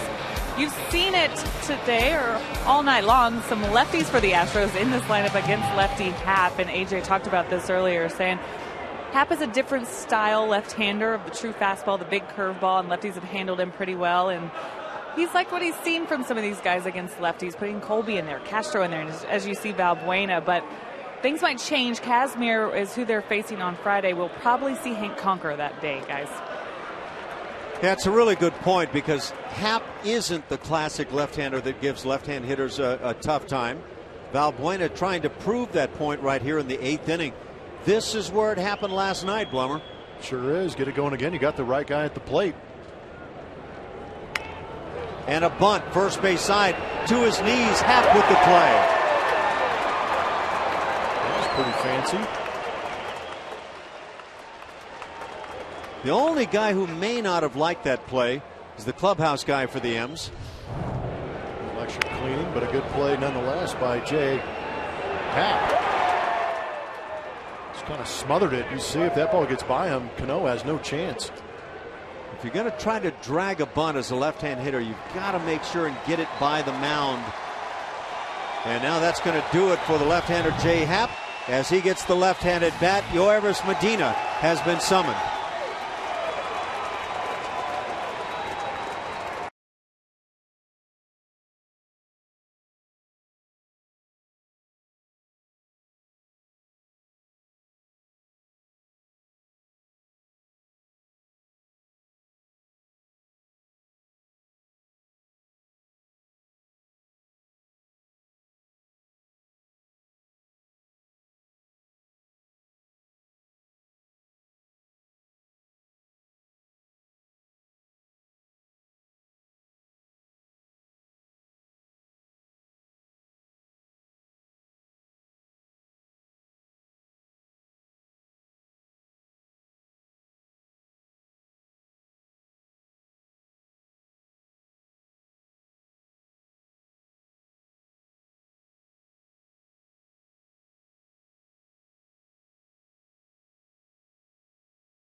Are brought to you by your local Honda dealer.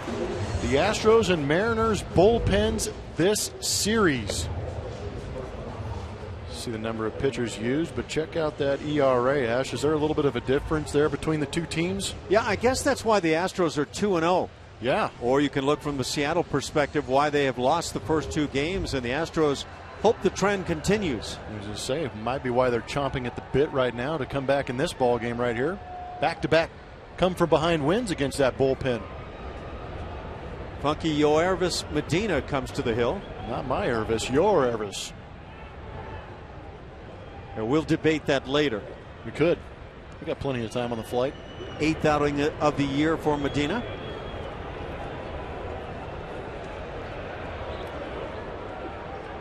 George Springer trying to come up with a big swing.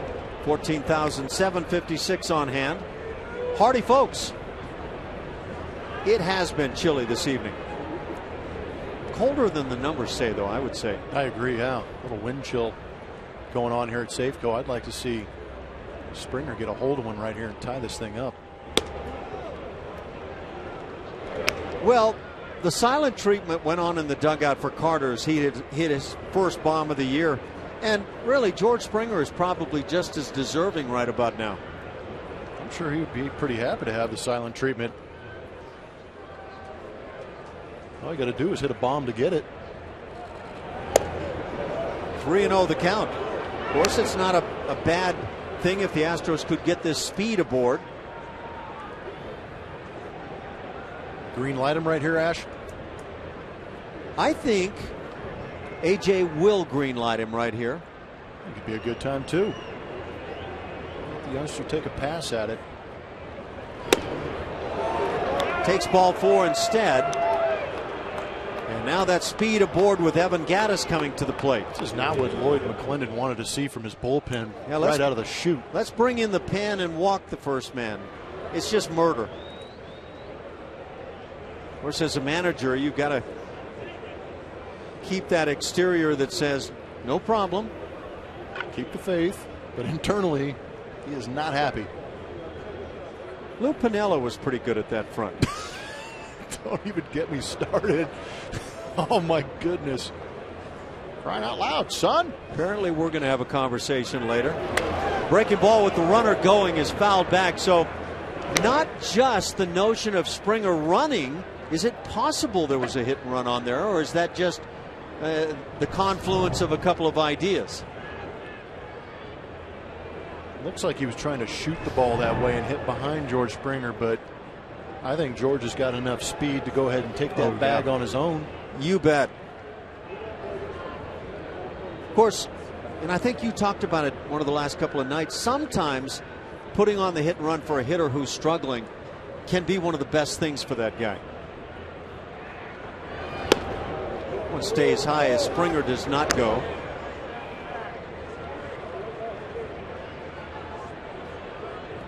I would have liked to have seen Springer get to second base and put a little pressure on Medina, the pitcher, to pitch with a guy in scoring position. That might lead to a mistake that Evan Gattis can get a hold of and drive him in.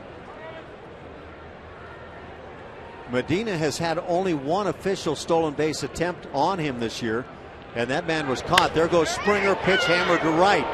Going back is Cruz. He's at the wall as he leaps to make the play. Springer was around second base, retouched, and sprints back.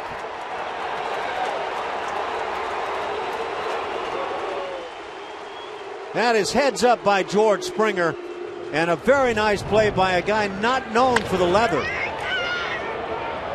Cruz playing a little bit deeper, knows exactly where that wall is here at his home ballpark now, and Safeco does a great job at tracking it and staying on it and not having much fear going into that wall. Springer had his head down on that steal, made the turn,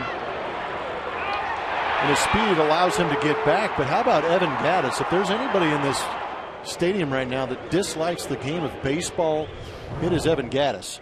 He did everything he could on that ball right there. Drove it the other way, let it get deep on him, barreled it up, and got nothing to show for it. I was telling you about the batting practices with Gattis. That's exactly what he was doing, driving balls to right field. And again, you keep hoping for the good signs. Well, the Astros started 205 as a club. And that's that. There's a glimmer of hope in that out. There goes Springer, pitch outside, the throw high, and he's got it. 16th stolen base for the team this year. Just one runner has been caught trying to steal as George Springer picks up the stolen base.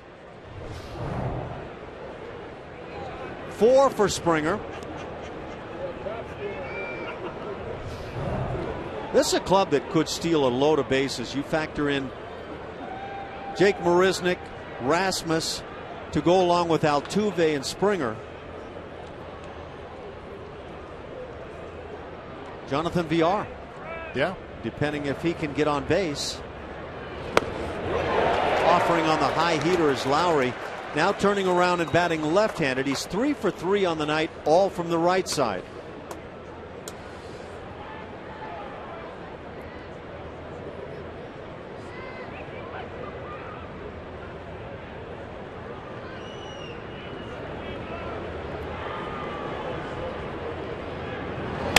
Breaking ball, slam but foul down the right side.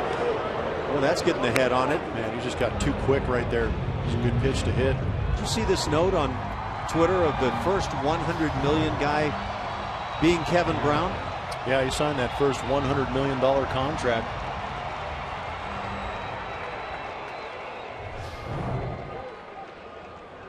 And now a meeting is going to take place. Lloyd McClendon, skip of the Mariners, goes out there. Got the guy 1-2. Go out there and say, don't throw that again. Yeah, that breaking ball seemed to get hit pretty hard. Why don't we try something different?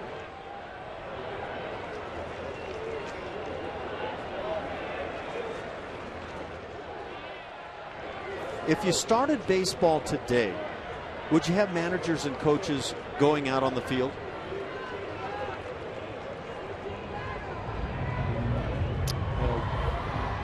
As far as you seem unresponsive on that. I'm not sure I understood. Well, so in the NFL, for example, yeah, you don't have the coaches going out to the huddle and talking with the guys. Oh, you want to put an earpiece in the? I'm good with it. You bet I am. Yeah. So like put a like the quarterbacks now have the headset. I like it. You're starting to get progressive for me now. That would speed the game up for sure. Breaking ball is away. Some of these managers aren't fleet of foot.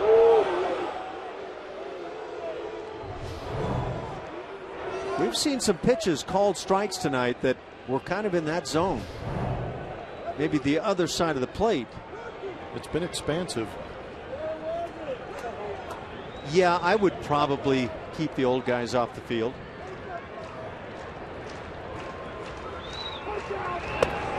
And if you really look for truth in advertising, you can drop the word probably.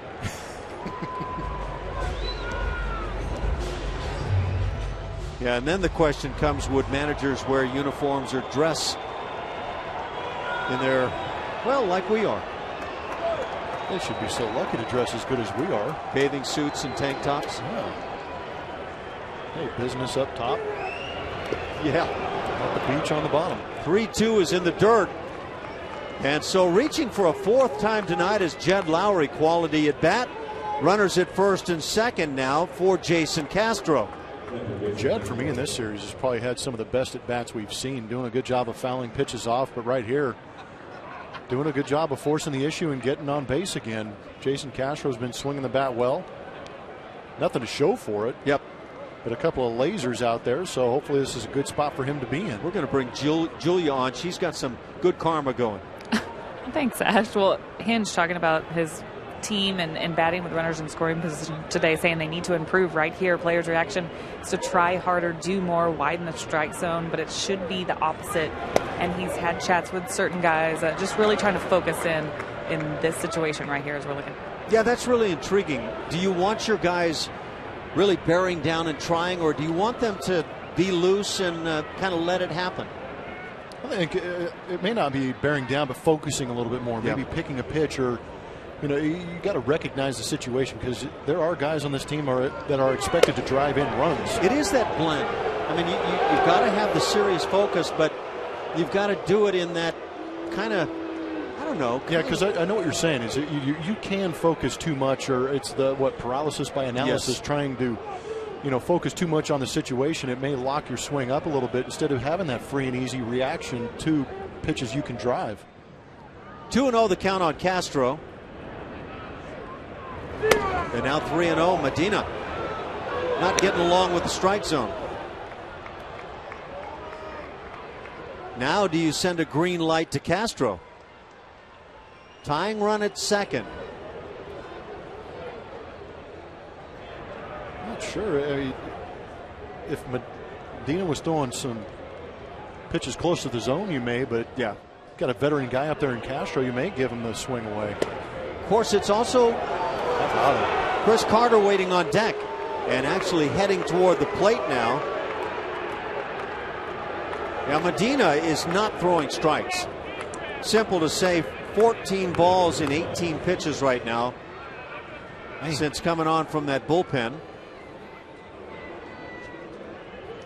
So the bases are juiced. Where is Jose Altuve?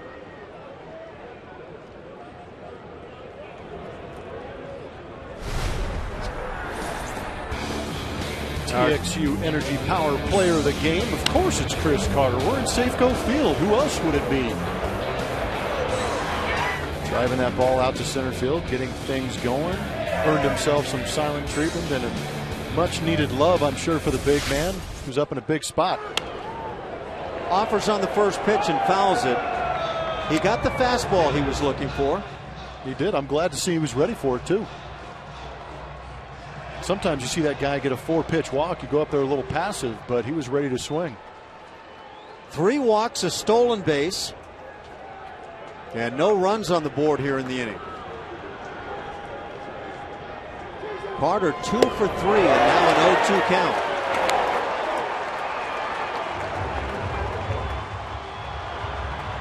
Well, Medina dug himself a hole by having all these runners on base. See if he can put Chris Carter away, or if he makes a mistake, see if Chris Carter can find some open space.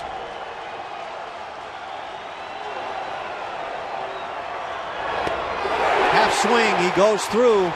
Home plate umpire takes the call, Lance Barrett, and that's going to do it for Houston in the 8th.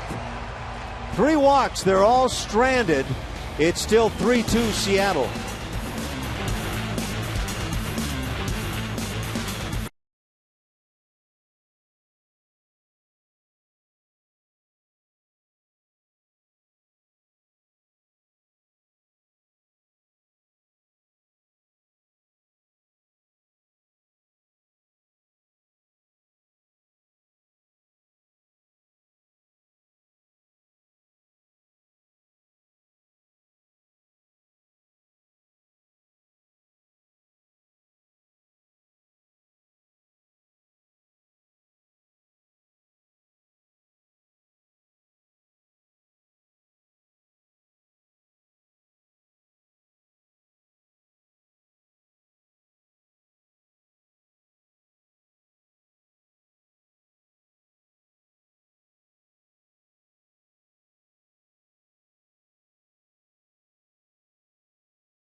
It's going to feature a couple of left-handers. Dallas Keuchel having himself a great start to the season, as well as Scott Kazmir.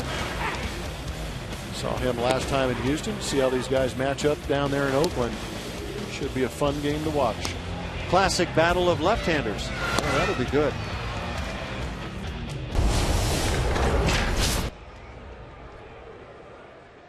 Joe Thatcher comes on, left-hander from the pen. And a pinch hitter for Seattle as Ricky Weeks grabs a bat.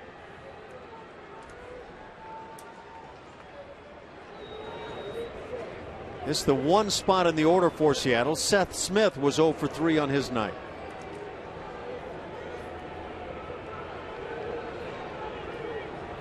Thatcher from the stretch and falls behind.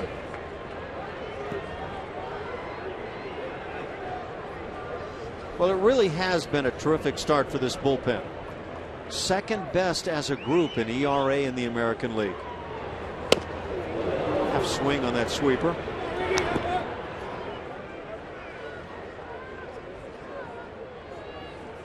Thatcher bringing all kinds of awkward to home plate. He does. At 85 miles an hour right there. Is that a fastball? No, I think he gets a little cut slider on that, but when it's just gets around firing that thing like that, my goodness.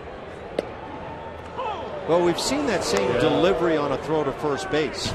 That's not a good thing for a first baseman to see. Makes it tough, doesn't it? Yeah. 1-2 the count. Pitchers. See, that just Left-handed summed pitchers. up. That was perfectly summed up attitudes of non-pitchers to pitchers sometimes. When you get those guys, they're not used to fielding their positions too often. They do all the PFP work in spring training, and then you start the season, and it goes by the wayside. Yep. And they get in the game, and they panic a little bit and fire some turbo sinkers over there. It makes it a little tough. Chris Carter was the guy that had to deal with that one. Just outside, so it's 3-2, and no time for the walks. Good night for Roberto Hernandez, and he hopes the outcome changes from where we are right now. 7 innings, 6 hits, 3 earnings, 1 walk and 2 strikeouts. He did allow a long ball, 96 pitches on the night, and down on strikes, right back to the hands. So that was kind of both sides of the plate over and over. And again, only 84 miles an hour on that. I'm not sure if that's a fastball. It looks like on the replay, kind of cut that one a little bit too. But coming from that first base side all the way across, that's a tough angle to work with. Yeah, if I had to guess, I'd say that's a version of his fastball that he gets around. Yeah. 1 out for Austin Jackson. That was not a strike. That appeared to be a strike to you? Yeah. Yeah, I would. I thought so.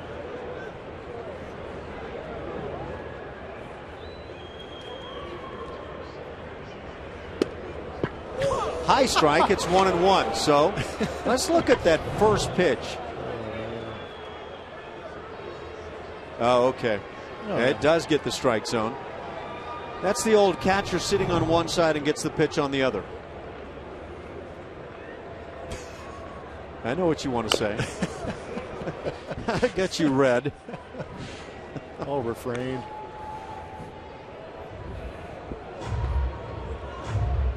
You got your window right now. Temptation's unbelievable, isn't it? 1-2 the count on Jackson. Robinson Cano waits on deck.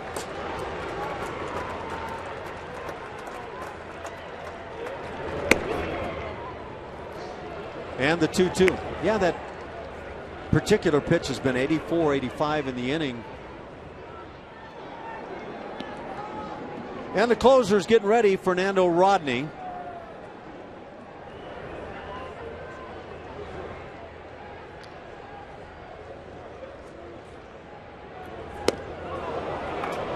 Jackson swings right through it. Second time he's down on strikes tonight. Just 4 strikeouts of Seattle hitters. Bring the whole family out to Minute Maid Park on select Sundays with the Kroger Family 4-pack. Starting at only $70. This special family ticket package includes 4 tickets, 4 hot dogs, 4 sodas, and a Lot C parking pass. Get your Kroger Family 4-pack by visiting Astros.com/value or calling 1-877-9-ASTROS.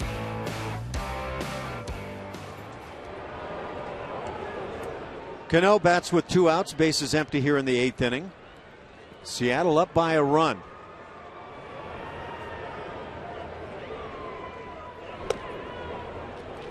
No blowout games in the series. It's been tough.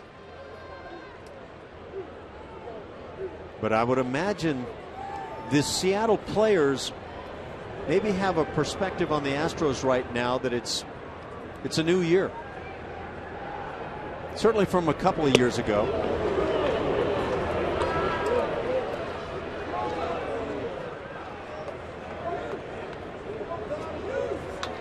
Yeah, they're pitching well. Mariners offense not firing on every cylinder. Those 3, 4, 5 guys for me in this series have actually hit the ball pretty well, but Astro pitching has actually managed to keep them from putting too many runs on the board. Mariners 5-9, the Astros 8-6. Right off the end of the bat, and it's over the bag at third down the line. Cano around first, but it will hold there. Colby Rasmus did a good job of charging. All Robinson Cano has to do is just touch it. He's going to find a way to get a hit. This is not a great piece of hitting, but it's a gift that you get when you're hitting 290, 300 every year. I'm sure your generation of player said the same thing we did as AJ comes on out. The guy with the 1. Yeah, he's that guy. It's going to be it for Joe Thatcher. Right hand hitting Nelson Cruz will come to the plate. Will Harris will be summoned from the pen.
On Root Sports is presented by Southwest Airlines. Book your low fare right now at southwest.com. And by Jack in the Box. Jack's hottest sandwich is back. Head to Jack in the Box for Jack's Blazing Chicken Sandwich.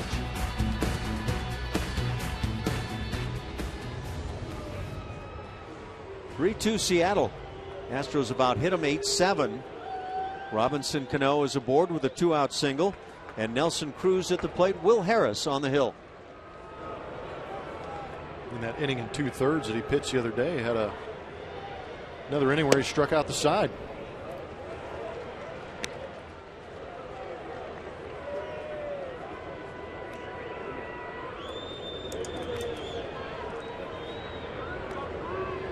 Nelson Cruz 1 for 3 on the night.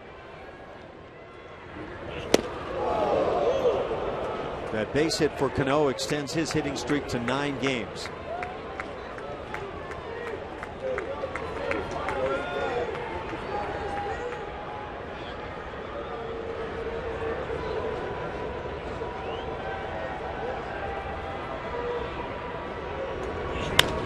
Breaking In the gap in right center, Jake Marisnick runs it down.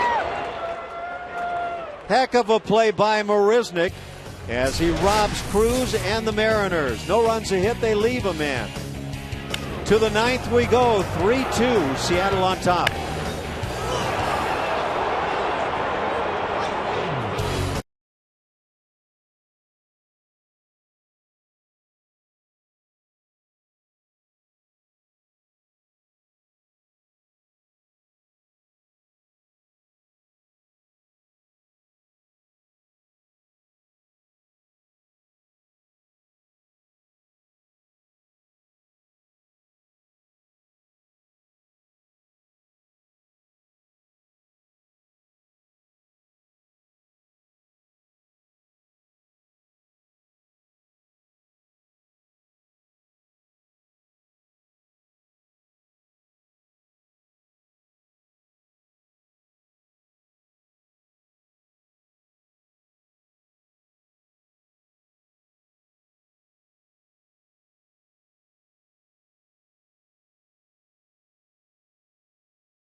And all of the hits coming from the right side, he's been, as Jeff Blum has been talking about, just great from this side of the plate this year.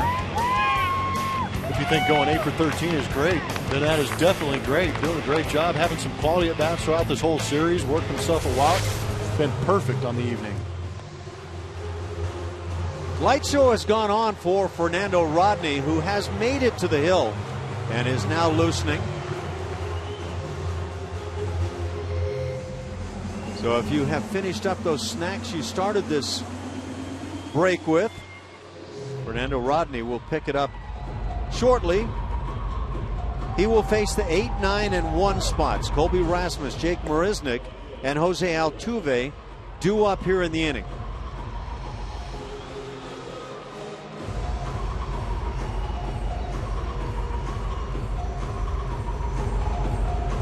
Rodney struck out the side in the 9th last night. Colby Rasmus 2 for 3 on the evening. He doubled and scored in the 5th inning. That was the first Houston run. He singled in the 7th inning, and that was a part of the scoring as Chris Carter, or at least trailed on the scoring. Chris Carter hit his first home run of the year leading off that inning.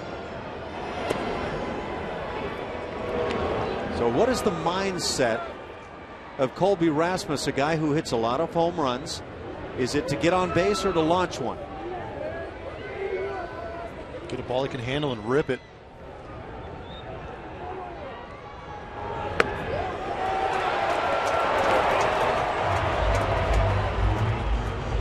A lot of running action on that fastball.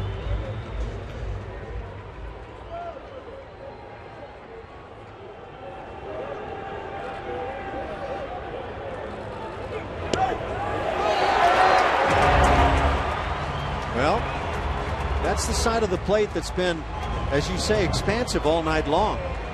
Yeah, when that changeup comes flying at you with all the body and motion that Rodney brings at you too, it's tough to stay on that pitch. And there it comes again. That one a good one, the one that starts at the knees and just dives. Out number 1. That's what it's meant to do. Go running up there with all that arm action and then just have the bottom fall out of it.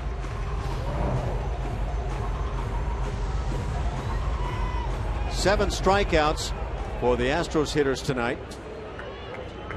1 out for Jake Marisnick. And that was a sweet looking play by Marisnick to end the previous half inning. You know, the thing is, I think both of us had the sense he's going to get to this ball. but it's how he does it. It's just a beautiful stride. And now he falls behind 0-1. Yeah, some guys, the initial thought is, wow, he's going to have to lay out for this, but he catches it on a dead run, which is pretty impressive. Close. Let's get a peek at that play from Jake. It's a good shot. That's our angle right there. You see it tailing away from Jake. I kind of had the inclination he was going to have to lay out, but found himself running up underneath it. He's got that pre-layout lean in the run right there. Right back to that changeup. It's 1-2. Seems to me like some commercial work could be done very logically for Jake.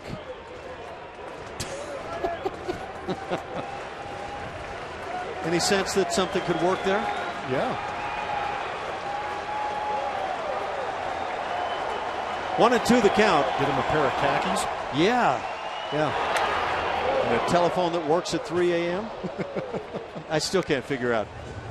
Yeah, where are you going with this? What agent in any profession is what I'm saying is working at 3 a.m. But another story.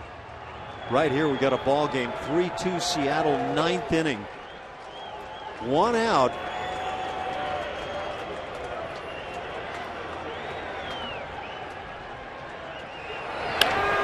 Fastball hit to center field. It's dropping, and Jake Marisnick comes through again. Had 2 hits last night. His first knock of the night. It comes with 1 out. Speed aboard for Altuve. Great at bat. The way Marisnick started out this season, he looks like a pretty good professional hitter. Fouled off some tough pitches. Finally got him a pitch out over the plate. Stays on it. And like we were saying earlier, is the way Jake Marisnick is able to get on base and turn this lineup over and give them something to work with. And don't forget, the kid can run too. Yep.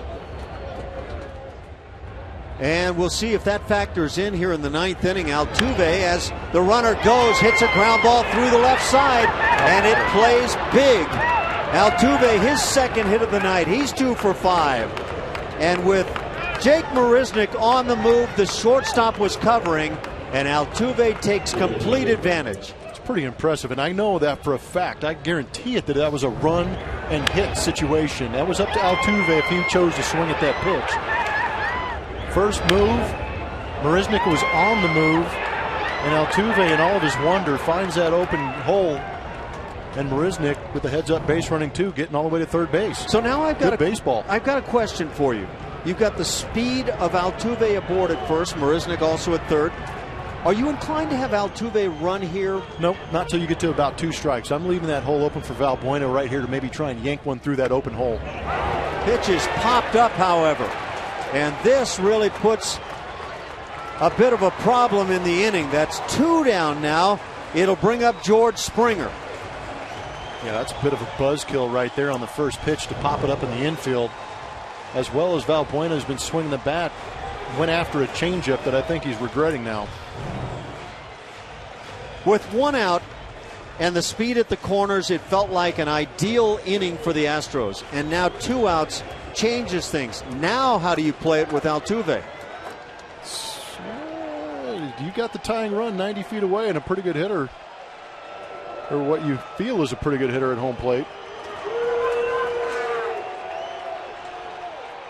There goes Altuve. Pitch grounded to Cano. He'll make the play on the run and throw out Springer. And that's going to do it here this evening. Rodney firing the arrow. And the Mariners managed to win 1 out of 3 here in the series. The Astros go down, but not quietly in the 9th inning. The final tonight, the Mariners win it 3-2.